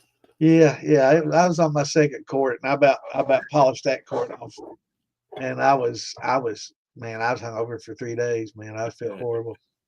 I definitely felt it. What's going on, Kimbo? It's not my deal. I won't know if it's any What's up, good or Kenny? not. I just know I won't like it. And that's how I'm like, dude, it could be the best coffee. I won't know. I'm just gonna be like, this is disgusting. And so don't bother handing it to me. I'm not gonna I like love the smell of it. I coffee, don't. I and just I love the smell of it. The taste I don't like. It's bitter as fuck, and I like it if you add a lot of milk and sugar. Is how I drank it when I was in school, and it was okay then. But I'm not you're sure masking the what they flavor. would call It's that like these days. post flavoring your liquor. Like, Yeah, you're it's masking the like flavor of your shitty liquor with all that sugar. Like, like I yeah, it get was it. sweet milk with a little coffee flavor. I think. Yes, I'm good on that. And What's going that's one on, thing Jimmy? about chocolate alcohols. Like most of them taste like coffee. I've No. had only a handful that where you're just like, man, that tastes like chocolate, and it's always that dark coffee notes, and I'm just Do like, this you is think they're terrible. using the cacao nibs on that, and that's what's doing it and giving it Yeah, that? it's and I think they're going real dark with the Because flavor. it's not a sweet. Yeah, Yes, because they can't get that milk chocolate, that sweetness, because right. obviously. And so it's just like they're doing what they can with what they got, and it just ain't my dig. So I mean, I'm not going to the store and buying post flavored alcohol, unless No. it's like we're out and about somewhere where we're not usually, and there's a jar I just gotta have. But for the most part, People bring me jars from a birthday party, all that. So again, we are having July 11th. Me and Yep. Philbilly, we're throwing a Philbilly Moonshine first annual festival, Moonshine Festival. It's going to be at Snickers Bar and Grill on West 3rd Street in Dayton, and this is out in the country. It's country setting. Any moonshiners that want to come set up tents, hang out for the day, it's going to be. I think it's going to be pretty relaxed with us just getting to hang out, and we're going to have a good time. So I'm waiting for you all to make a post for that so I can we're share it. we're working on All right, I was looking flyers. for it. I was sitting there looking for a flyer, man. I'm like, I'm not seeing Yeah, it. we're waiting to see who all's coming. That way we Right. can put everybody on Okay. it at one time, Cool. and then be like, Well, I'll be there. I'm going yeah, there. It's going to be on a Friday night. It's going to be on a Friday. We're going to run it. Probably start about 10 a.m. Friday, and run it till. I mean, the bar has to close at 2:30 in the morning. So there's. I do need a camping spot. So. Okay. If you got a camper tent. You know what I'm saying? If you got a tent, I got a place for you to put up a tent. Or not far from the place is Sycamore State Park. I believe they have camping grounds. Cool.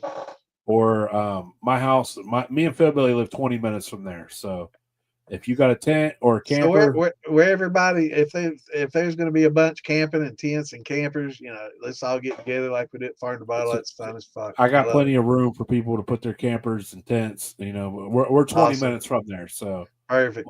It takes 20 minutes to get there from here, so it's going to be a good time, and hopefully it's going to be big, and then a couple of weeks after that, we're all going to be down in North Carolina for the jam. What's going on, Jeff? So I believe, malting grains. It's it's not a real big pain in the ass, but it's time consuming and it takes space. So, I use sheets. I use like bed sheets. I'll lay some sheets out on the patio, and I'll take my grain and lay it out on it. Well, I'll soak the grain first. I'll soak the grain and let it sprout, and then I spread it out on the sheets and kind of let it air dry.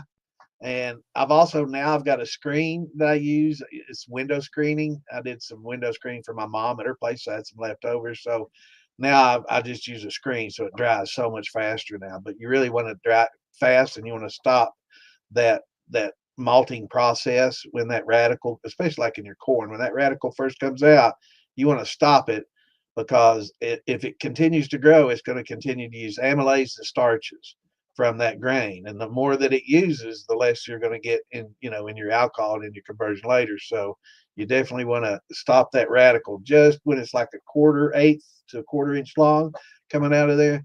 Stop that malt. Then that's on corn. Now the barley goes a little bit longer, and it's actually got like little fingerlings that come out of its radical. So you let it go a little bit longer. But yeah, that's what you want to do, and you want to make sure that once you dry it, you rub it and on that screen and loosen all those radicals off and kind of break them off there, because they are bitter. But yeah, it's a pain in the ass. When I talk about it, it reminds me of all the work doing it. Yeah. It's one of those things that once you do it enough, you develop a system. It can become easier on you. It's still a pain in the ass. I don't know if all the work is worth it in the end, but again, it's dealer's choice. With the amylase we got, and now being able to buy barley cheap, it's just it's liquid high temp and the liquid amylase, and now being able to use 2-row instead of needing 6, and you can buy get a better deal on that 2-row and get better flavor. It's just everything's different nowadays. That's for sure. Like we're definitely. We're living through the moonshine renaissance and boom all in the same time, and everything is we're in a much better place now. Yeah, definitely. Sure. Absolutely. Well, let's see. Let me erase your questions.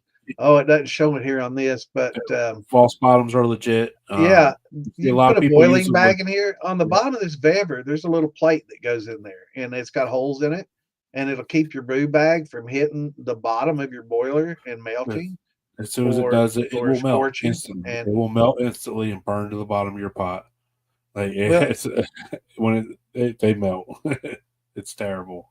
Yeah, you don't want that happening. You go to pick it up, and then it's really light, and you're like, "What happened?" Yeah. So make sure you get one that's a boiling bag and not just Yeah, you can actually distill it in a bag. Have y'all done that? Yeah, that's when we first started. That's how we was doing it. Was in the bag with the false bottom. Right. We was doing all of our we was doing our cooking and our fermenting with the bag. And Now we're using paint bags or boiling bags no, or we were using brew bags. We were okay. using straight And brew they bags for all melted that. on you? Yeah, it sat on the bottom. We didn't know. Oh, you didn't have the And false bottom. we Okay. I didn't was know we wondering, I didn't was have the like, whole false damn, I've bottom. never had them melt on No, me, we man. didn't have. We didn't know. We learned the hard way about it. We was learning. You know what Okay. I'm saying? Like, Yep, yep, shit, yep. we're making tails in our final product, and getting drunk. You know, so we don't know shit then.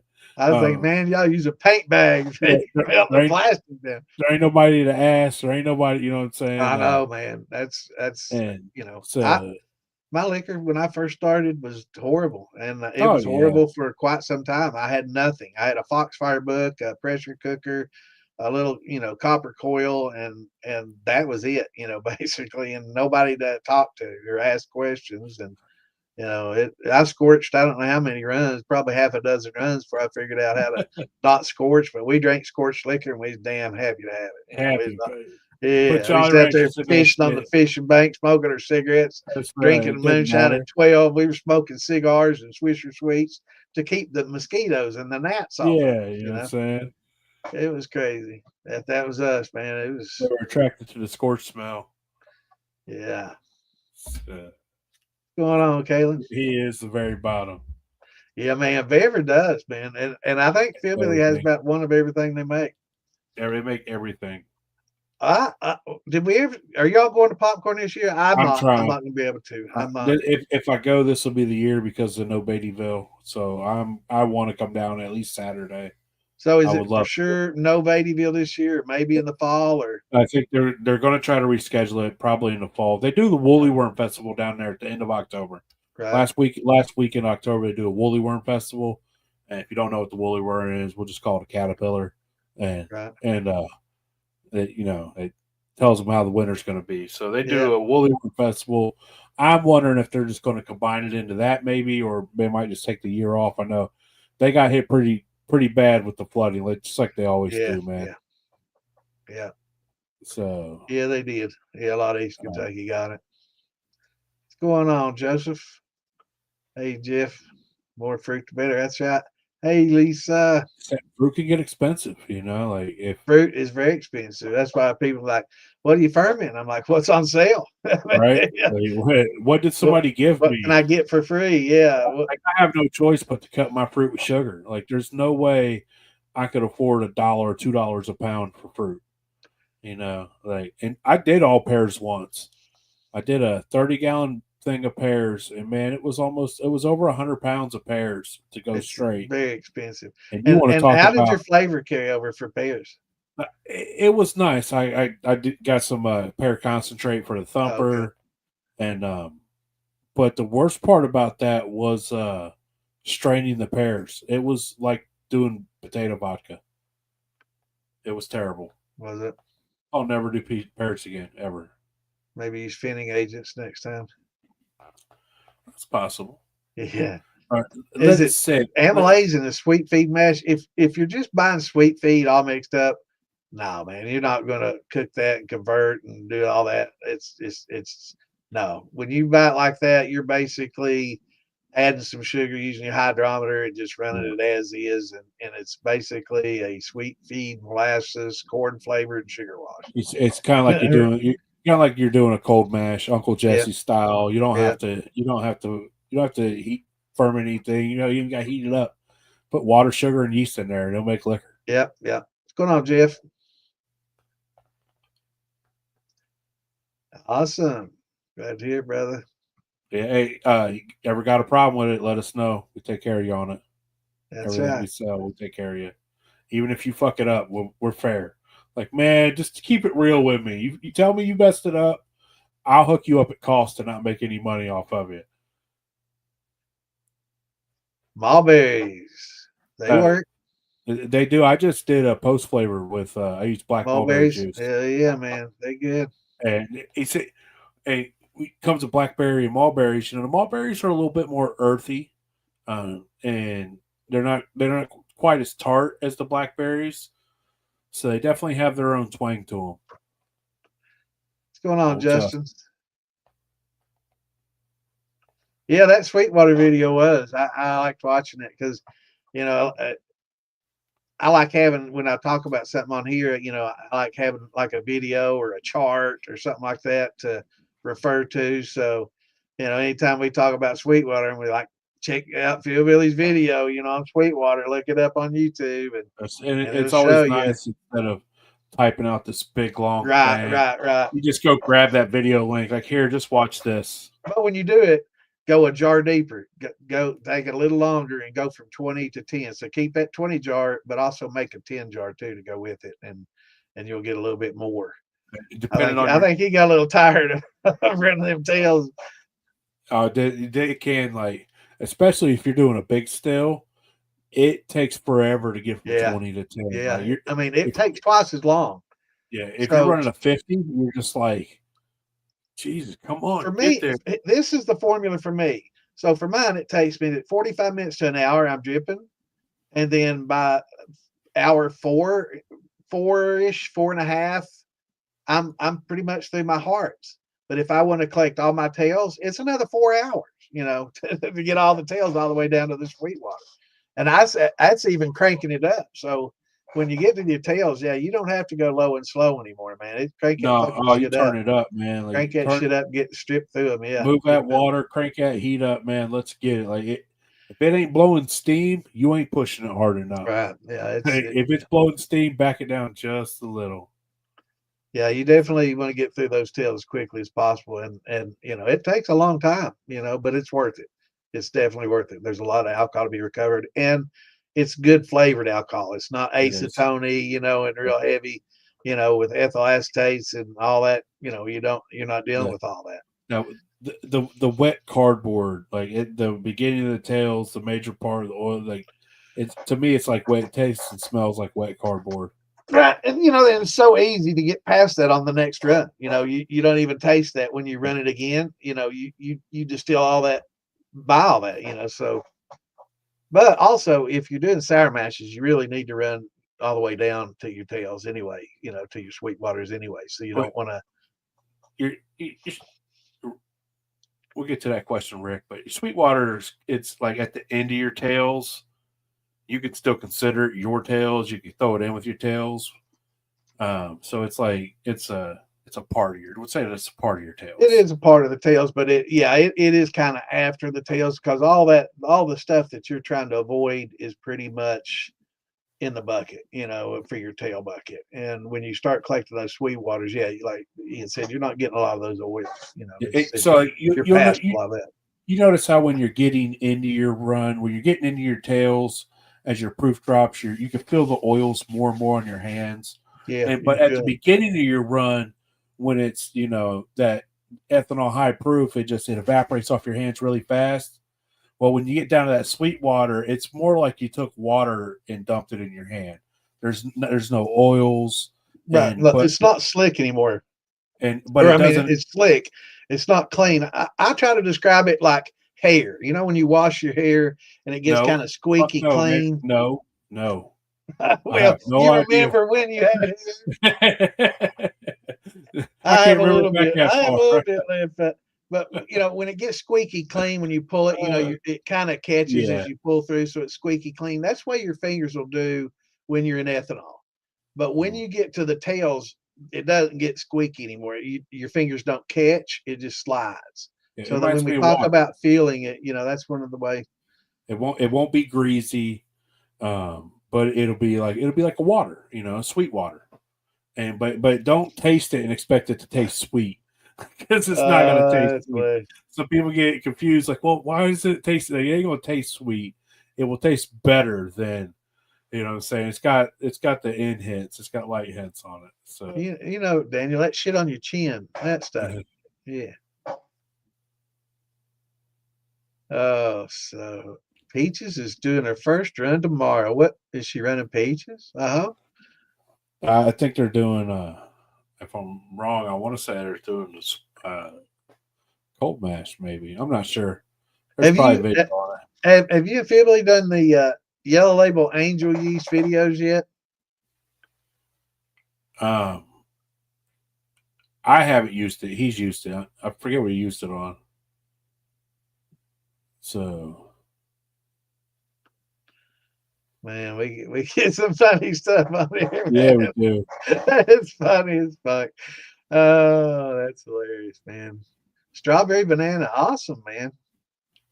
So I got a post flavor strawberry banana, real simple.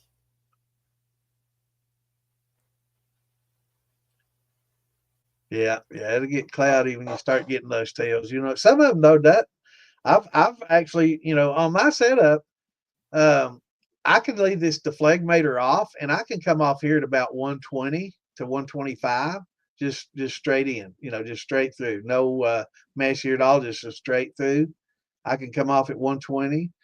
I can turn on this deflegmator and crank it up and come off, you know, all the way into the 160s, you know, 170s, and then When I you run, can go the infusion route and get a second distillate. I can take it on up into the 180s, you know, mid 180s by diverting it over here, having this real cold. The colder this gets, the higher the proof.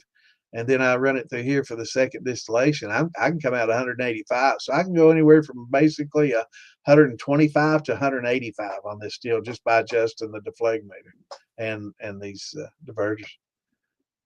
now, Bennett, we're wanting to know what her mash was, not what her still was. It's nice still though.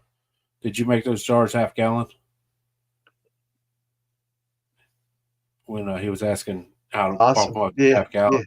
Yeah. It's easy to take your quart jars from, like, if you got quart thumper jars, man, just go get you a little 1/2 inch coupling and stick it on there. It almost is perfect.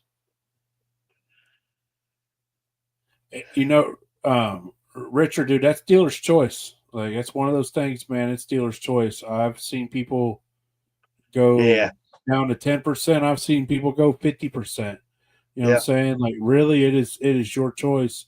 Just the more back set you use, the more you got to be wary of your pH crashing. Just Exactly. because, You know, you know, if you do the a lot, you can add a little bit more, and it'll help neutralize it.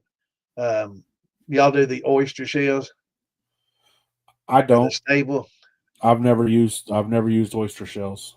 They Like, work real well. It's calcium carbonate. yeah, Basically, you can get them at your feed supply yep, stores. I'm sure you've seen it. Just yeah. boil them up, clean them up, get any salts and bacteria out of them, and bust I've them up. used Put them in a what is that? The here I go. My memory. That's the cheesecloth. Put them in yeah, cheesecloth bag and toss it in there, and it won't boost your pH if it gets low, but yeah. it will prevent it from Okay. getting low. It buffers it. So you need to start out with that. You can't wait until it crashes and then use it. Yeah, it's best Something you to put in when you just put first it in at start. the I very have get used go. tomato paste to put tomato paste in at the beginning. No flavor from it comes through, and it's a solid Right. nutrient. You know, It helps for nutrients. It's got yeah, everything but yan and fan. It's very good. It's great supplemental, but you still need some DAT, bro. I'm gonna get you on DAT because you hey, need that I yan and agree. fan, man. You got to have that yan and fan. Read about it. You got to have it. Got to have it, bro. I ain't needed it yet, so we'll cross that bridge when it comes. I read about it, learn about it. It's something it's something good to read about and learn. It it definitely helps and it makes them happier, and you'll get some notes maybe not before. Um, yeah, haven't made any salmon mash. Started using oyster shells. Yeah, they help. Oh yeah, You can buy that 5.3 buffer, and it's expensive. It's the same stuff. It's calcium same. carbonate. Yep. So They put it in and there, and it pickling maintains. lime, that's a calcium or calcium hydroxide, I think, and so it does add some oxygen. So it does mess with the yeast a little bit where they want to start breeding again. If you get some oxygen, that's why using baking soda is not real good because it oxygenates your mash again, and your yeast start going back into breeding when they need to be eating. So that's the only issue with that. But sometimes you don't have a choice. Sometimes it's better to use baking soda than to stress your yeast with a very low pH. So definitely don't do that. So that's definitely the lesser of the two evils. And if you use too much baking soda, you're gonna get a volcano. Yep, yeah, it's and Yeah, it happens quick. It goes quick, but you it don't realize it. also doesn't last long. So you'll No, have to add it again and again. Whereas the shells help. They just buffer. As things become acidic, it'll eat away at that calcium carbonate and kind of neutralize itself. So it doesn't boost the pH; it just prevents it from getting real low. It's like throwing an aquarium heater in there in the wintertime. You're just trying to maintain temp. Yeah, you're just treading water, basically. Yep. Just ordered 44 pounds of blackberry. Big money right there, baby. You making wine, or you just going to make shine? A little bit of both. Yeah, a lot of my brandies never make it to the distilling pot. I taste them. And it's like, man, I can't fucking distill that. I'm bottling that shit up, man. I've got cases of wine in there. I use bread yeast, and you will never want to save a wine and drink it. You'll be like, man, we gotta get you using some different yeast. No, we're good, man. Come on, man. I've been there. I've done all that making wine. If I'm making a wine, I'll use me some BM 4x4, maybe a little 71B. If I'm making a solid wine, I'm gonna, but I don't save it for wine. I ain't what I'm doing it for. So you don't like wine that much, or never? So not into the wines much anymore. I don't drink wine. You know what I'm saying? Yep. Like it was, we went heavy into wines. Because I remember you was talking about when you first started. Well, we needed something to populate our channel. Like we need videos. We need to get us out there. And so we're like, if you type in a term, it's going to show up a wine video, whether it's for what you think about or not. So we went heavy. We did about 100 wine videos in like 6 months, and and that was why. And it was just to get traction for our channel, to get people coming. And that works. And I also how a lot of people when you're making little videos, a lot of people think, oh, I can't believe Philbilly did that. A lot of times you do little things just to get people talking. So it's not that you're dumb and you just did that because you didn't know better. It's that you do it just to see who knows and to get that conversation started in the chat to where people are educating and talking about it. And so, I know Philbilly's a master at working that. So he does a lot of things to generate a response, and kind of like distilling urine. That was pretty much as far out as I've ever seen the Bear Grylls shine, I guess you call it. Right. It's anything, you know what I'm saying? It's just that reverts back to, if it's possible, let's try it. Let's show people. Hidden Harvest had a question. Dude, if you're gonna do it, man, if you're gonna spend the money, just buy the copper rig. You know what I'm saying? You're gonna buy that Vever to learn on, and you're gonna be like, man, I need upgrades. Yeah. I need a thumper. I need a worm. Boom! All of a sudden, I'm $300 or $400 and more into this on top of the $200 or $300 that you already paid for it. So now you're looking, you're $500-600. The 18. So you're probably $600-700 into that. When it's like, man, just spend the extra money, get the big copper rig.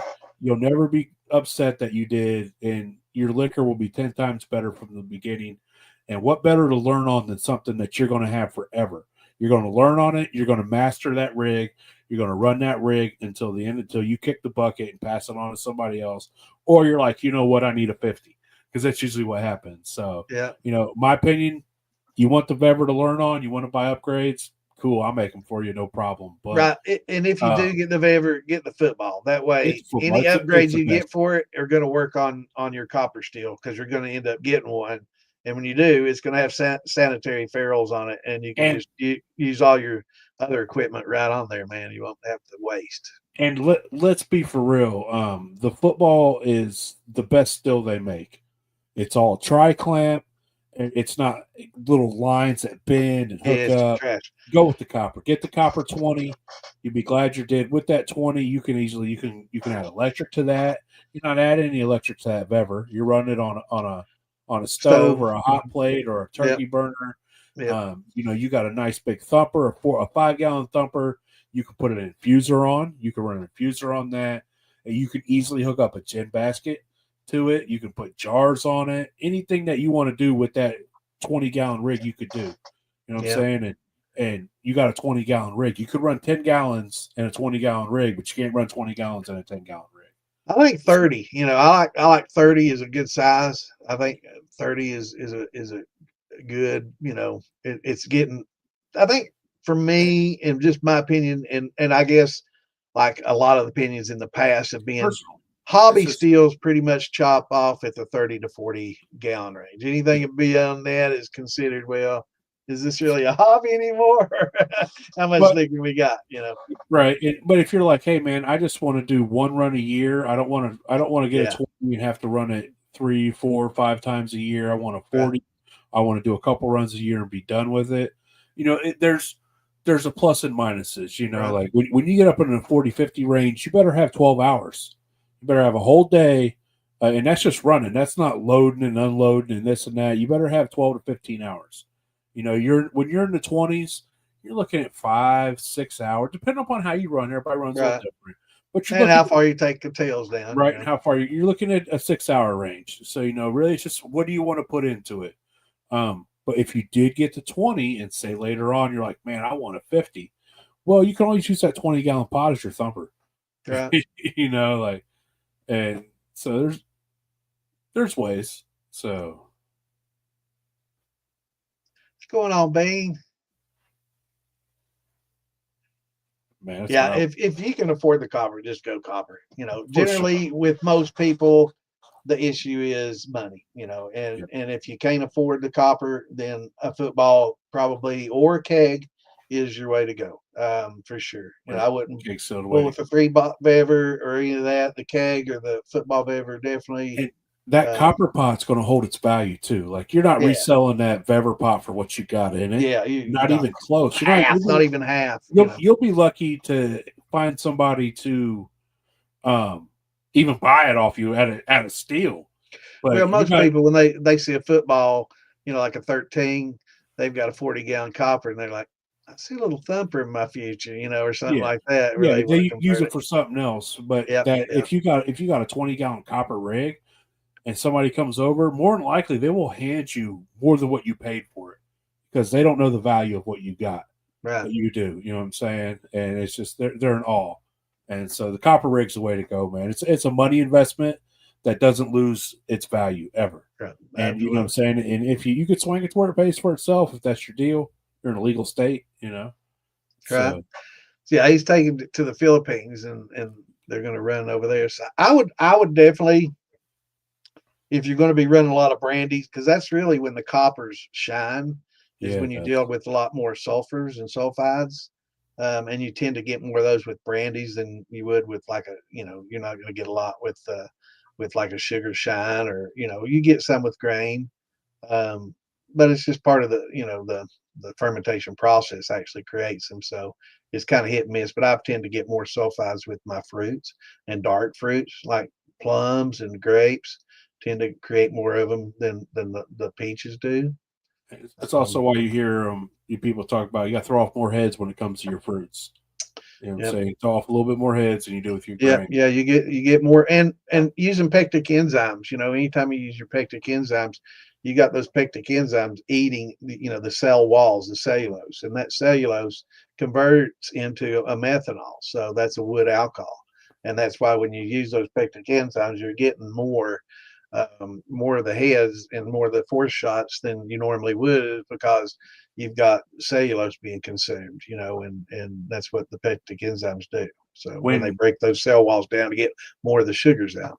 when I use the pectin enzymes, I let them sit for 24 hours before I go to my next step. Yeah, 24, 48, absolutely. And Like it's amazing what they do to a peach mass. you're just like, where'd all that liquid come from that wasn't there? Yeah, what happened to all that pulp? It's like that was all just a mush of peach mush. What happened to all the stringy peach mush and pulp? It's gone. It's crazy, but it helps so much and increases your production so much. It's you got to use it. So, Ferret Shine, answer your question. Phil Billy is my cousin. He's my double cousin. We're double cousins. So he's got webbed toes. Have him show them to you sometimes. Yeah, But yeah, we're double cousins. We've been friends. Hung out since we were kids. He's always a little older, so he corrupted me. I remember being 12, 13 years old, hanging out with his friends. So, they're all 15, 16. And he's like, show my friends you can drink this 40 in one drink, or we're going to kick your ass. And I'm like, well, you got to do what you got to do. And he takes a 40 and you hammer it down. But yeah, me and Phil Billy, we're double cousins. So our moms are sisters and our dads are brothers. So one family got with another family.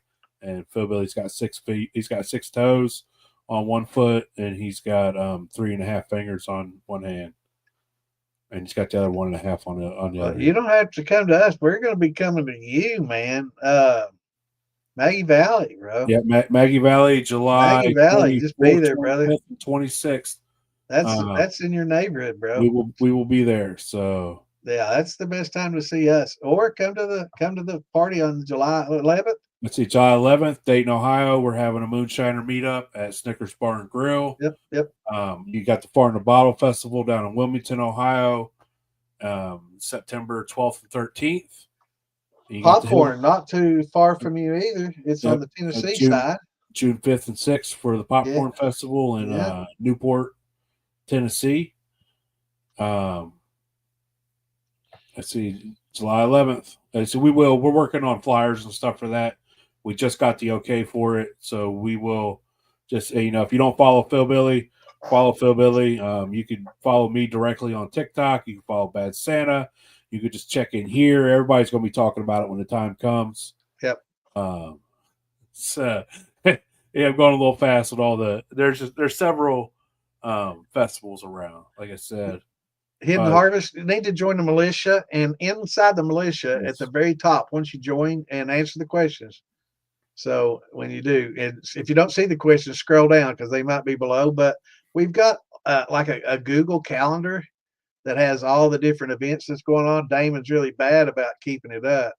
So you need to get on to Damon and say something if it's not updated. But it shows a lot of the festivals, not all of them. We're trying to get them all on there, and the dates and times for all those. And most, we all will go pretty much to Maggie Valley and Farm to Bottle are really the two biggies every year for me. Those are the two biggies, especially Maggie Valley. The Maggie Valley is that.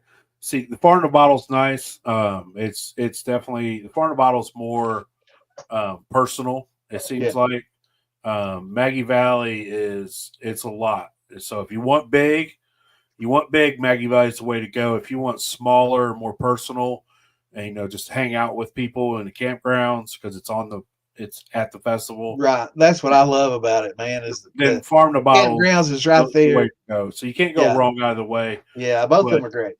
At the jam, it's busy. There's thousands of people walking around every day, so everybody's and it's expensive to stay there. The hotel rooms and stuff. Because I'm looking at almost $700, $600 and change for 3 nights. $750 for 3 nights at the Comfort Inn. Yeah, and I'm thinking, do I do that or do I just sleep in the car and get that Sig P365, X micro?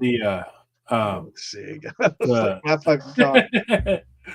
The Comfort Inn is the party. So if you're going to stay anywhere, if you can, you stay at the Comfort Inn if there's rooms left.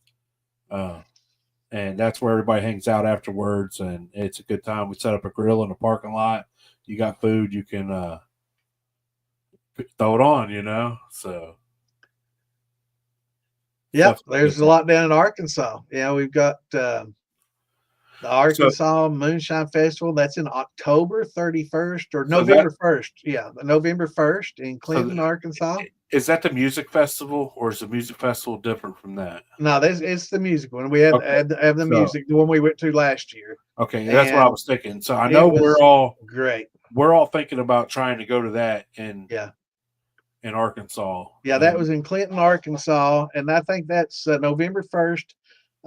They changed the weekends, but October 31st they have this huge Halloween festival in town, and then the night after that, since this weekend it's on the weekend, so the night after that is the festival on the 1st. So that's going to be a great festival. And there's another one, Fort Smith, Arkansas. I think Cyrus is doing that, if I'm not mistaken. And then there's going to be one in Missouri that oh hell, what's his name? Moonshiner. You talking about Big Chuck? No, Halsley. Troy Halsley's putting in one Okay. in Missouri. Troy and his wife are putting one in Missouri around that same Nice. time. So, also a lot of good festivals to go to. Again, check out our calendar on the Moonshine Militia, the Google Calendar, and if it's not on there, jump Damon's shit, tell him to get busy and get on it. Yeah, or just we're going to talk about it, man. So yeah, we'll be talking about it. Said when Missouri it this comes out. weekend. Is there one going on in Missouri this weekend? Is that Troy Halsey's? Well, not Troy, yeah. So Tate, how long should your pipe be from your column to your thumper? As long as you want it. Dealer's choice, man. Make I'd it as say long. shorter the better. Well, he's going from his thumper. Dealer's choice, really. Like shorter. I like it gets closer it there because it stays warmer. It takes less time to heat up, and it tends to work a little better for me if I keep it closer. So. When it comes from your thumper to your worm, get to your worm as soon as possible, right. Without going and keep it as low as possible. Try not to come out at real high to go to your thump to your worm. Try to keep that as short as possible and as close as possible. Right. And like he's talking about, the closer it is to your pot, the less likely you don't have to push it so hard because it won't cool down. Right. You have less condensation and less filling up.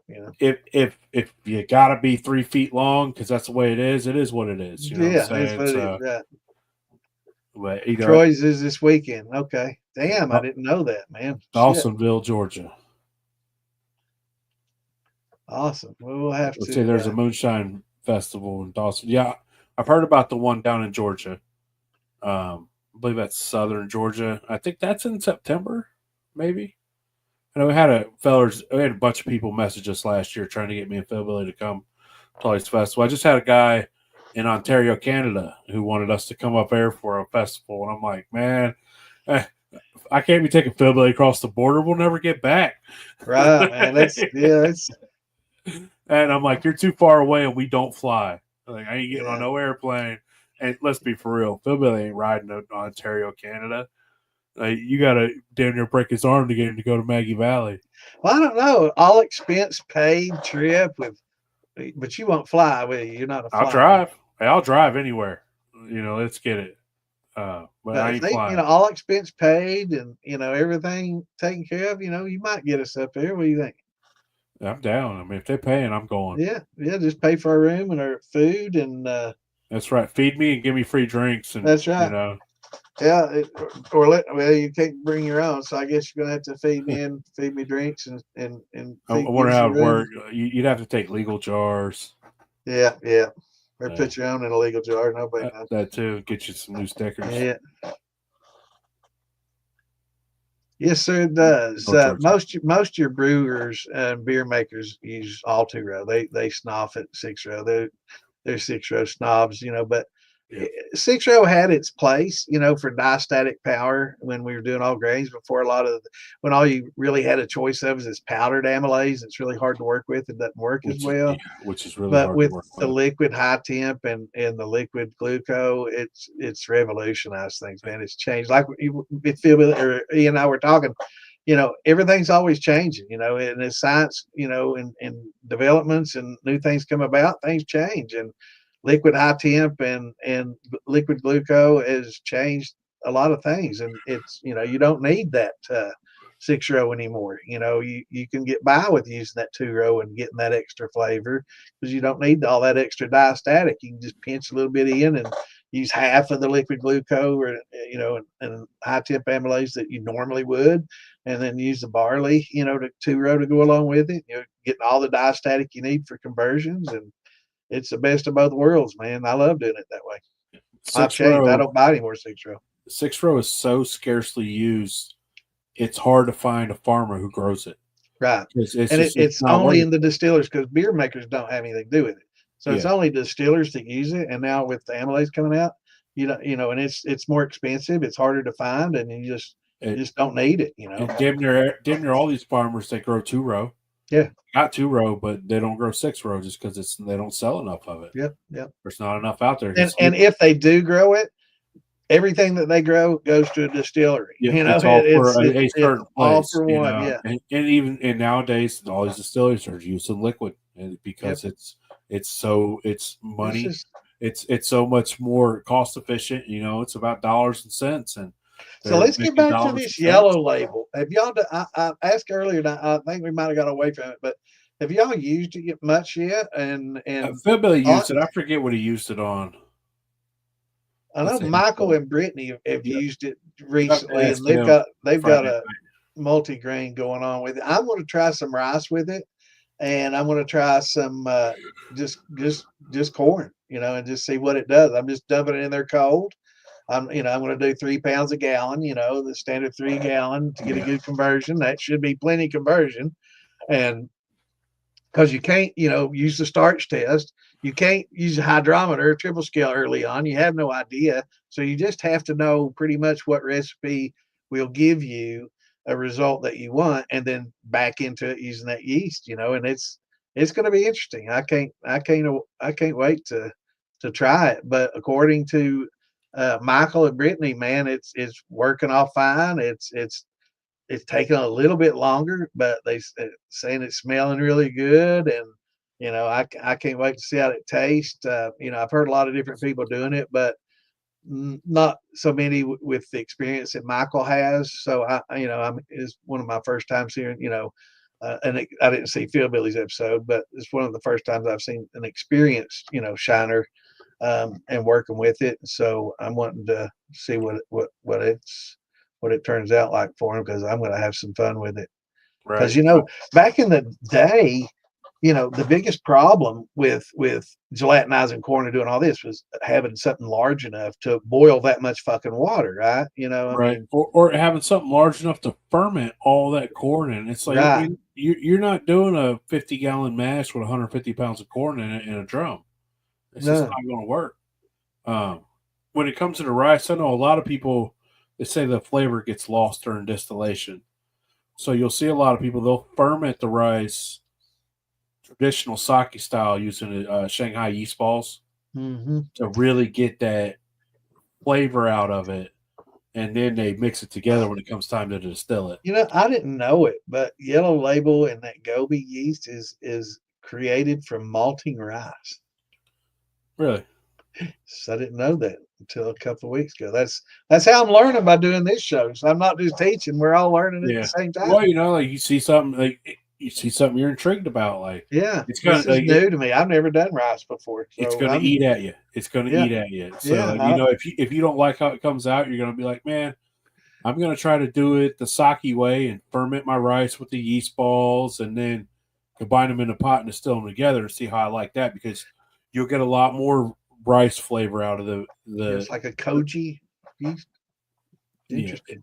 and you get a lot more of that flavor out of it doing it that way, just because that's how you make sake, and you know how sake is amazing, and it's flavorful, it's sweet, it's alcohol, it's everything you want it to be. So, it I can, some people don't like it, and I just like, how can you not like it? I mean, right, it's so good. It's yeah, cold, warm, hot. There's so many yeah, different variations. I like it. Same, maybe a little too much sometimes, but that's the way it goes. Yeah, yeah. It's all good. Well, brother, I hope that comes out all right, man. We'll keep you in our prayers. So Time you those see, final procedures. man, yeah, I had a major back surgery. It was brutal. When Had to did learn you how to have that? walk. 2017, I had a bilateral microdiscectomy. 3 hours. He was in there grinding on my spine, trying to relieve my sciatic nerve. So is that about when Phil Billy started doing videos and stuff, or that a little bit before? No, I think we started shortly after that. Yeah, I was thinking it's about the Yeah, time. it was shortly. It was right before. It was a little before COVID. Right. But I believe it was after that we started wine, and we started a little bit of moonshine, and our first apple brandy video, we're running in his driveway. We had no idea couldn't distill liquor. We didn't know. We're running in his driveway. In the background on the video, you see school buses driving past, and we were running brandy in the driveway. I didn't care. And we didn't know. We was just making Guys, alcohol. I think that festival's in North Georgia they were talking about. Okay.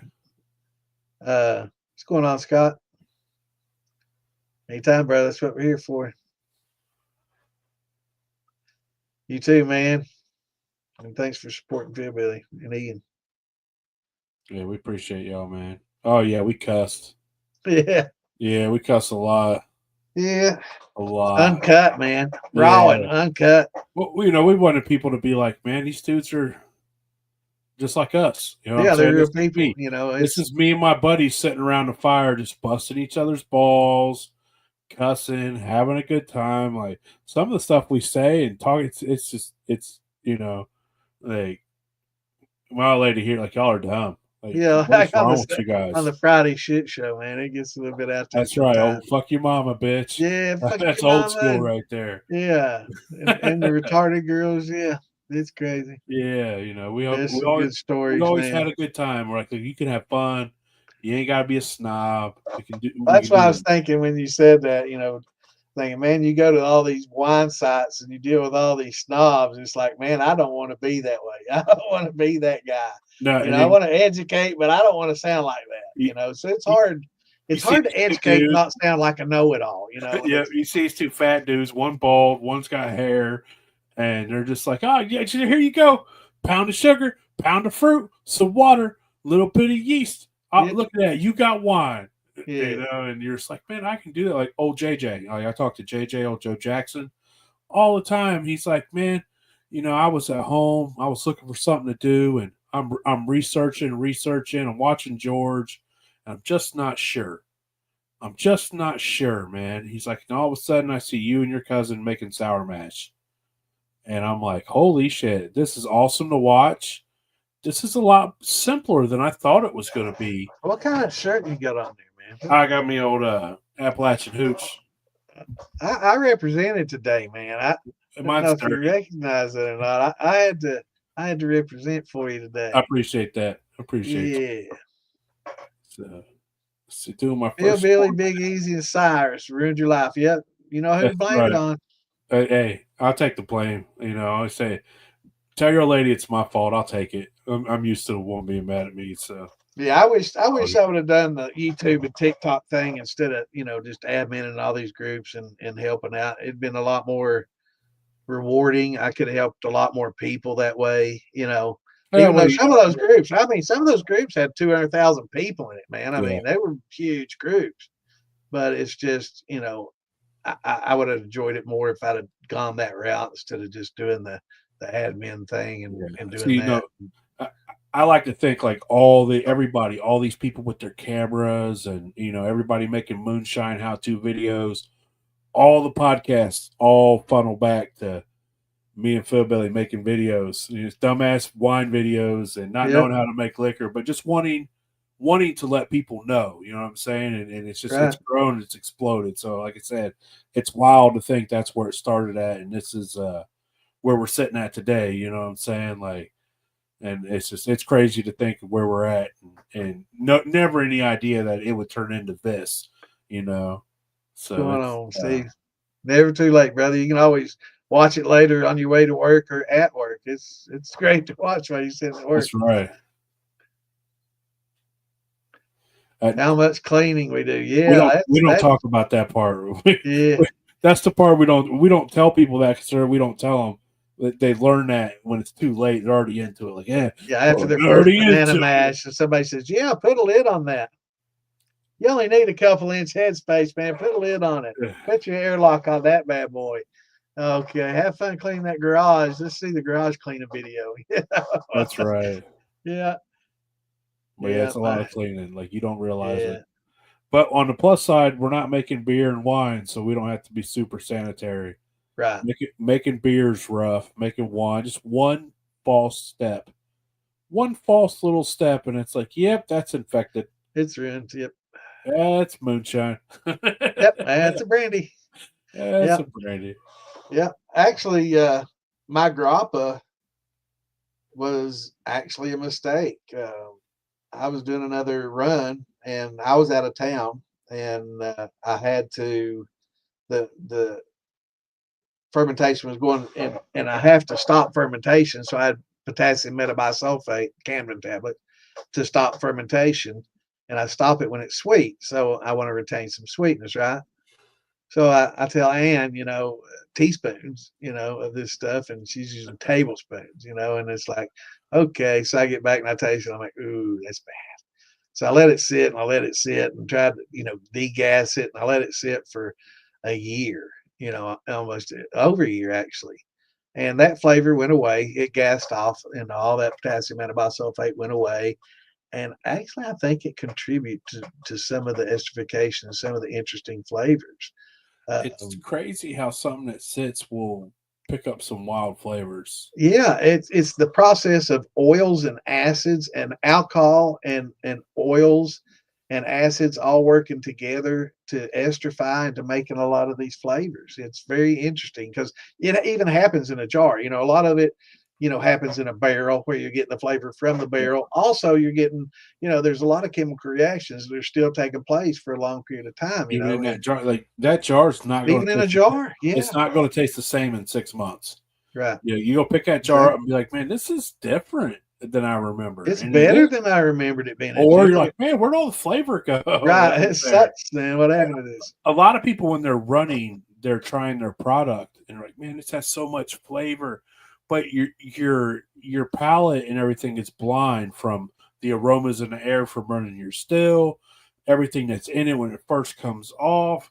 So it's common for it to taste way different the next day Yeah, than when you're running the still, just because of all the things that are around that are the smells are putting flavors in your palate that's not really there, and yeah. cleaning is 70% of the job.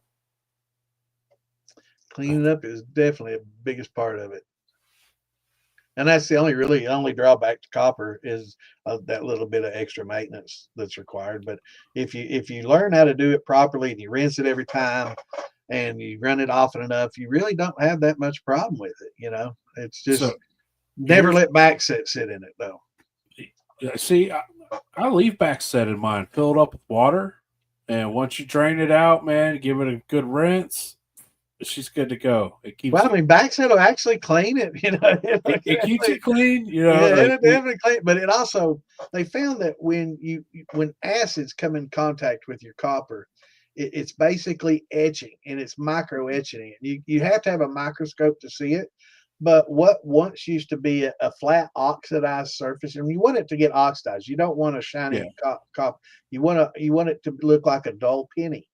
And what happens is that acid changes the surface. You look at it under a microscope, and it goes from a smooth thing to like almost like little grits and pores where it's yeah. eating into the Or it's surface a eating little at bit, it. and it increases surface area. And then you start having a lot more problems with oxidation and verdigris and it turning green and all that on you. So if you can just rinse it out after each use and keep it clean and dry, you should be good to go. Now the plumbing in the worm that can be a little different, and tougher to clean. But you can plug one end of your copper of your worm with a little cork or a rubber stopper and just fill it full of citric acid and water or vinegar and let that sit and work. Let it drain out, blow some steam through it, rinse it good. It should be good to go. I'll rinse when I'm done and rinse before I run. Yep. Just and I feel like that works really well. Rinse right when you're done, and rinse right before you run, and usually you'll be all right. Yep. Yeah, and I've just been trying some wine kits. He's got some of these like the vintners wine kits and Yeah, stuff. They can get a little bit expensive, uh, but there's also like Welch's wine recipes, and that's where I first got started about 10 years ago.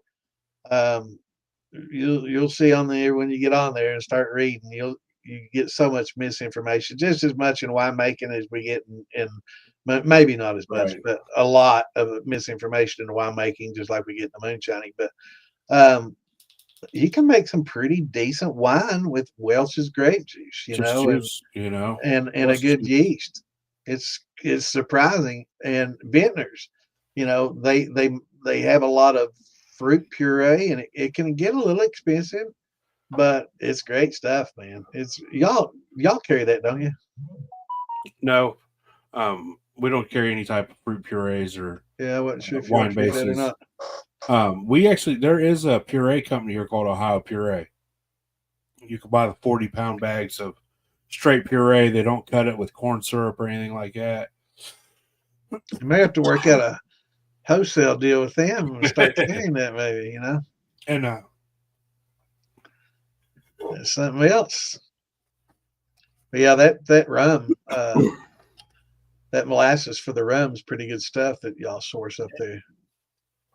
And it's a good C grade. I really want to look at the numbers on it. I haven't really determined if it's a C grade or the grade above C. Somebody said it's the same thing as the Golden Barrel, but it might be a grade above that Golden Barrel stuff. But either way, it's what you want, what you need. It's what they use for cookie making and for all that good stuff. So, yeah, it's definitely a food grade. yeah, I was really surprised at the difference in the flavors of the two. So what new do you guys coming out? I see Wes is helping y'all with some horse heads. So you got a lot of horse heads making, and what's the newest biggest seller right now? Everything comes in waves. Yeah, and it's slow season right now. it's gonna pick up. It warms up, man. I'm waiting for the temperatures here. They're just now getting here where they're conductive for me to start, doing some volume, because with my grains and stuff, I just can't. You can't do 5 gallon, at a time like I do I do my brandies in these 5 gallon fermenters that I can put airlocks on. When I do grains, I don't use fucking airlocks, man. I just open air. Yeah, I put a towel over it, just keep the fucking bugs out. But most of them anyways. yeah, but yeah, it happens so fast. Fermentation takes just 4 or 5 days generally, and it's done. So there's no need. This time of year, every year is your slow season. You figure you've got graduations, you got proms. What I'm saying, you've got all this stuff going on right now, and everybody's spring break just hit. So every year, no matter what business we've been in, this time of year is always slow. And so 20-gallon Thunder Mountain shout out. Love it. Hobby. Absolutely, brother.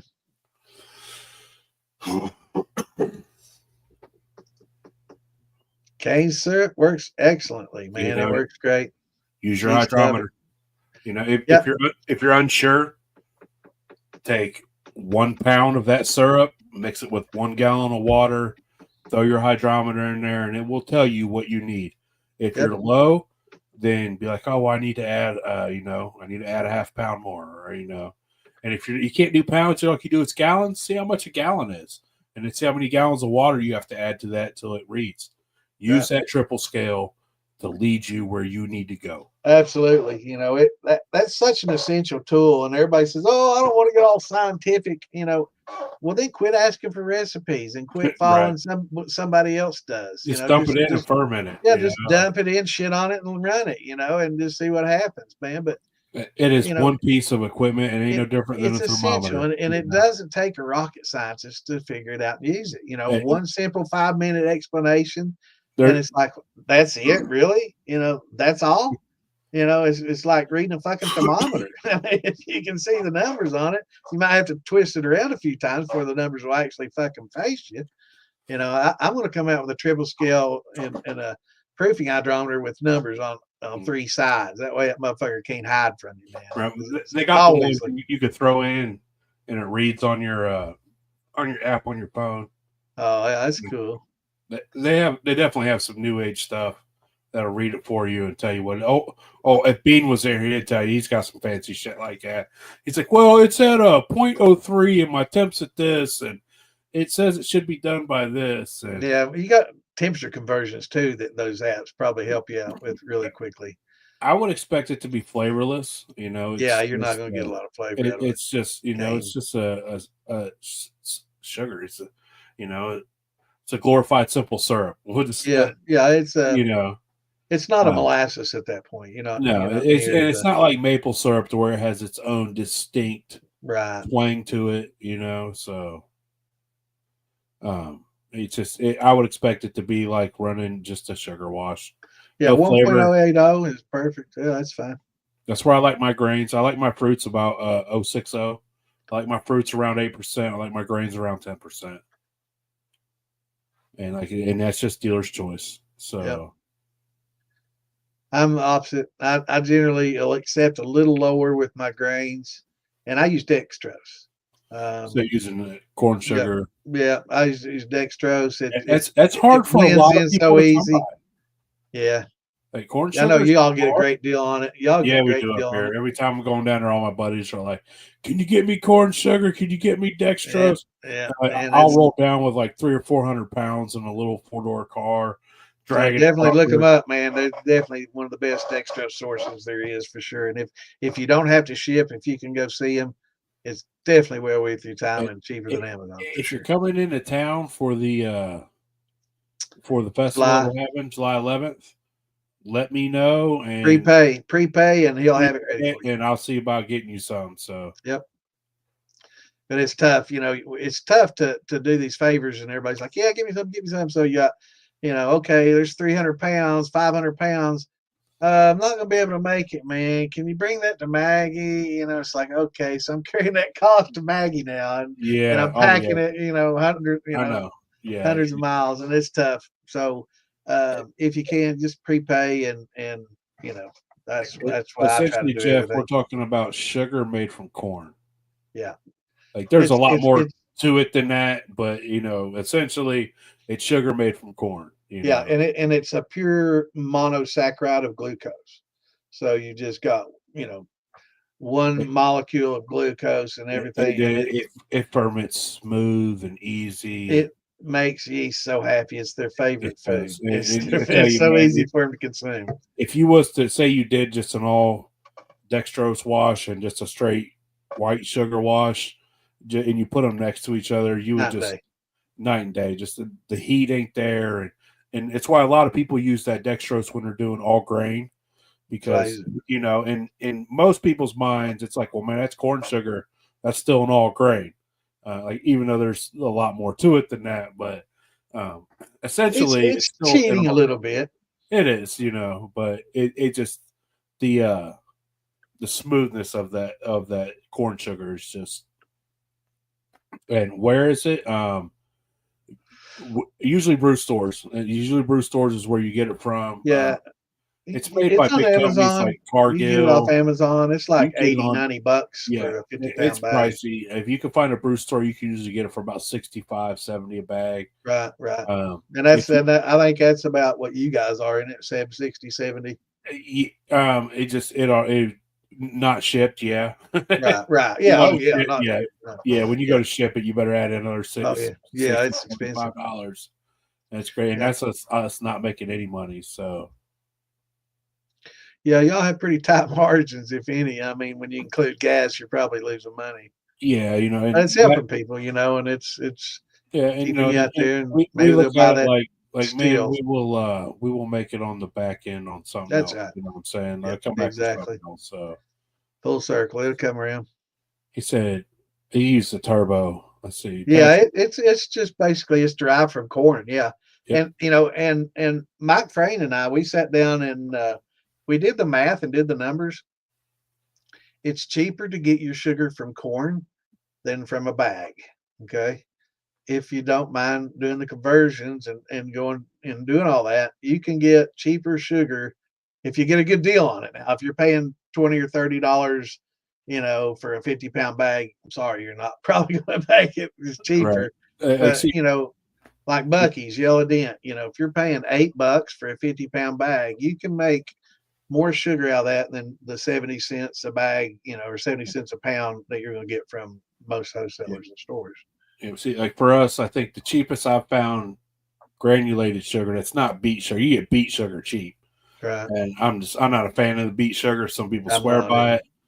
I'm not a fan of it. I had a couple bad experiences with it because it was cheap, and I'm like, I'm never using this again. But usually, I think $30 for a 50-pound bag is the cheapest anywhere I've seen. Let's Usually, see. it's about 70 cents a pound. I think that's Yeah, around that's what I've come safety. to. Walmart and all that. It's about 70 cents a pound. Yeah. Patrick, dude, don't pay $2 a pound for cracked corn off Amazon. Go to a No. local feed store. If you got a Bucky's, it's $8 for 50 some pounds right now. Yeah, so you got Bucky's or feed store, Tractor Supply. We got Royal King and Tractor And just Supply get here, and just get whole kernel.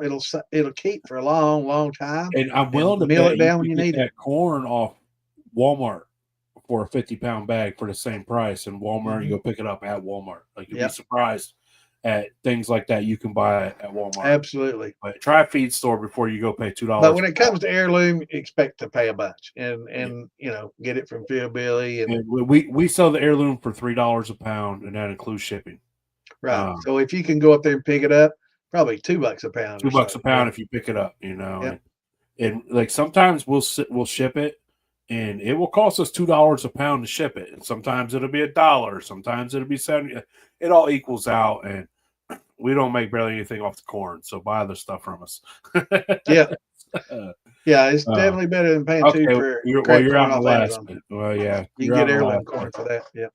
So Patrick says he's in Alaska. You're a little far out, so I can see Okay. the Yeah. $2. That's that high That shipping. changes things a little Unless bit. you're at a military base. If you're at a military base, it's by law, USPS will charge you the same as if it were, a local, just in state. Yes. They won't charge you the extra, Let's see. but it has to be a military base. So yeah, they've got a lot of stuff. They're kind of turned into like a little Amazon now, selling for other people too. So yeah, my fiance works there, so I get a little bit of a discount. So that's nice too. Oh man, it's been a good show, bro. It's getting about that time. You about ready to wrap it up? Hey man, I'm hanging out as long as you can hang. So I usually hang till about close to 11 or so, and yeah, and usually the goodbyes and wrapping it up and all good. going No, back and catching some comments. I appreciate you having me. You know, honored to be your Hey, first guest.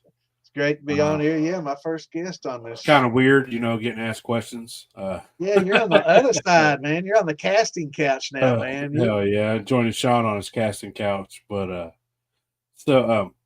like my moonshine game really took off when I met Mac and Sean. Like I learned so much from them in the beginning. Especially one of the first things I learned from Mac was the hydrometer.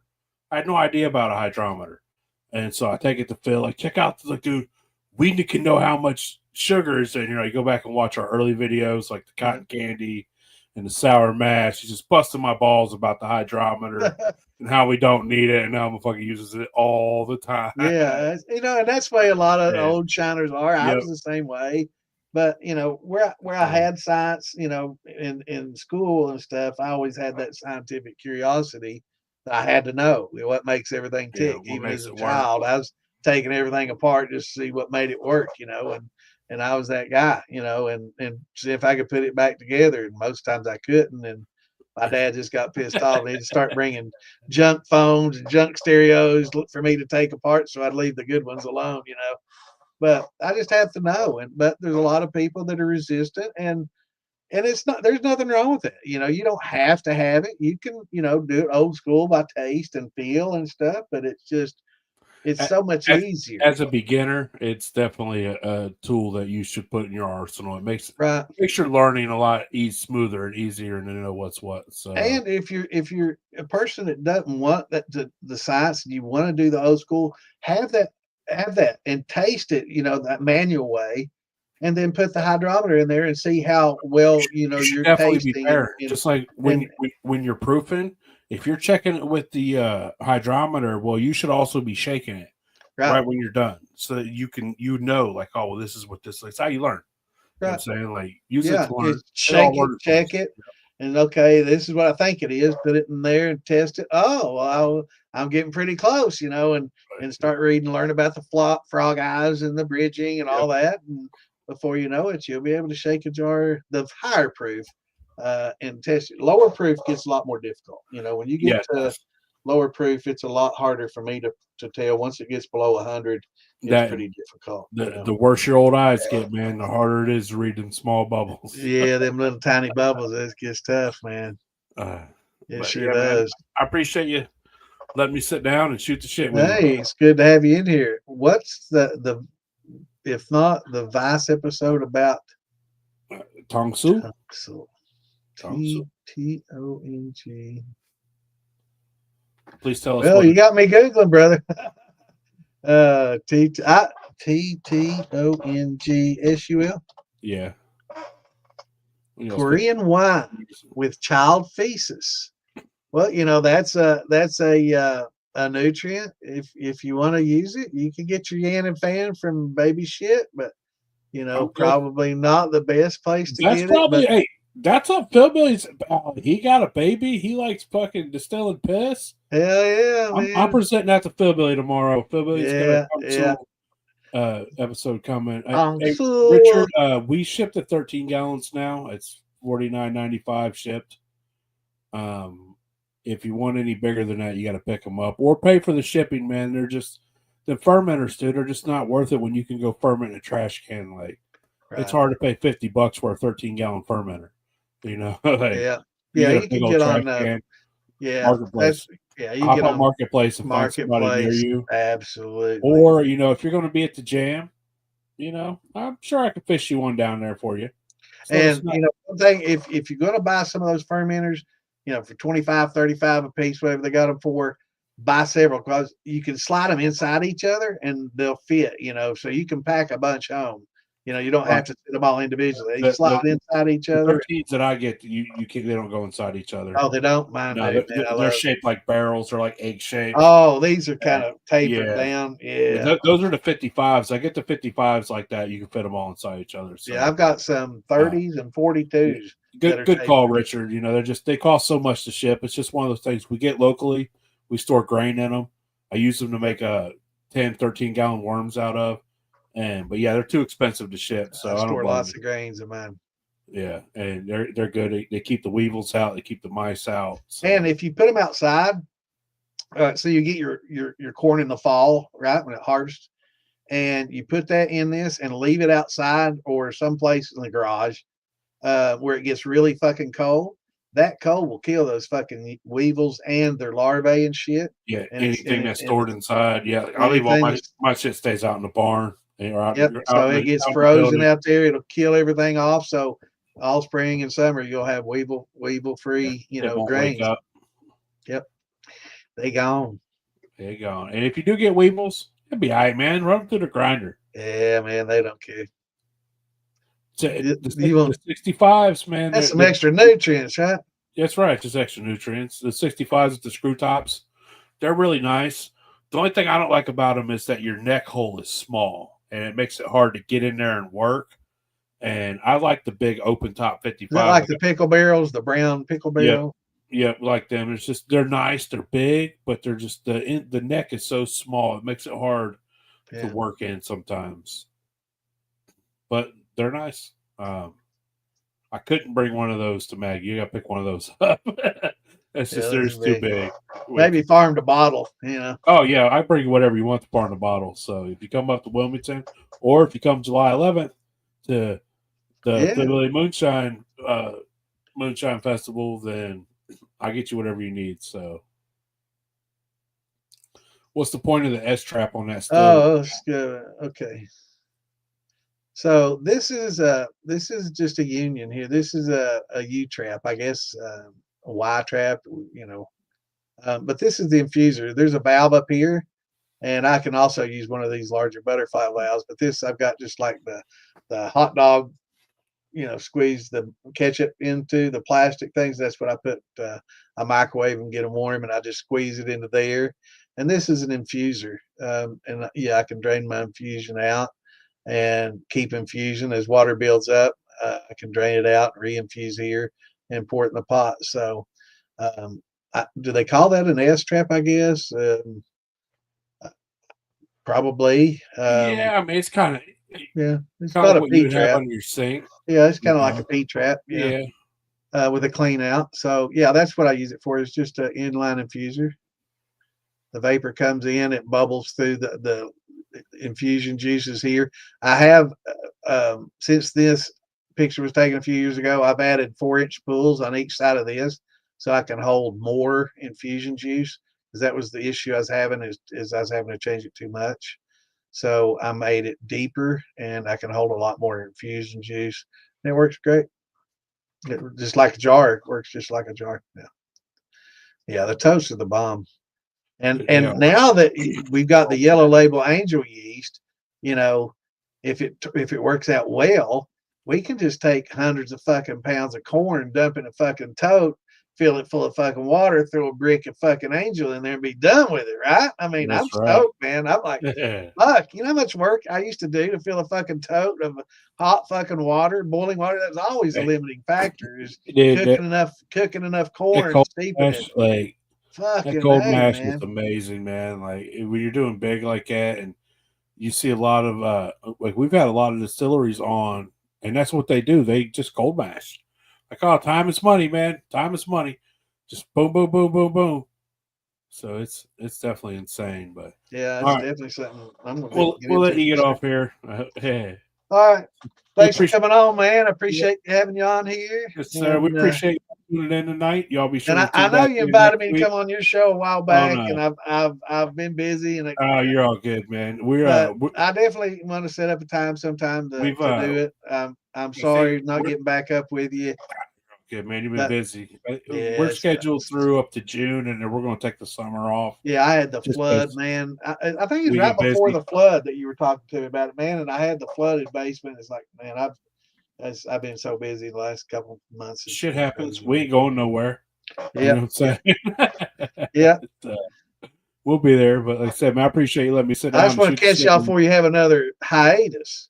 Well, I say, Sean's training. That's why, and that's why one reason why we brought Uncle Joey in, Right? because we knew Sean's busy for 6 months. You know, he's a single Yeah, dad now, and he's training for that fight. Like he don't want to get his ass kicked by Matt Brown. He'll never live it down. yeah. See, So I can tell he's thinned up a little bit. yeah, he's taking it serious. So that's what he on Monday nights he trains. He has boxing on Monday night, so he Yeah, can't make. I can tell he lost weight in his face. Even. Yeah, he's still ugly as shit. Yeah. And he's why we was late tonight. Hey, I got a little bit late start too, so it all works out, brother. I like busting his balls. It's all good, man. All right, y'all. Well, thanks for coming in, and thanks for joining us for Yes, our sir. first guest Y'all, episode with y'all can catch me Monday Eaze. nights at 9 p.m. on Still Talking Uncut podcast. Absolutely. I don't know who our guest is this week, but it'll be somebody cool. On YouTube and Facebook, Yeah, so look them YouTube. up. And actually, we're broadcasting now on the Philly channel. And I'll send you that. Yeah, and I'll send you that link to for the little slideshow, so you can. Oh yeah, I want to check that out. That's cool as hell, man. So I Yeah. appreciate you. All right, brother. Have a Y'all good night, take it back easy. then. Hopefully, Good night, I'll see everybody. you in a Sign couple off. months. Yeah, Take I'll care. definitely. Yeah, I'll be up here. Cool. Y'all have a Later, good one. y'all. Later, y'all.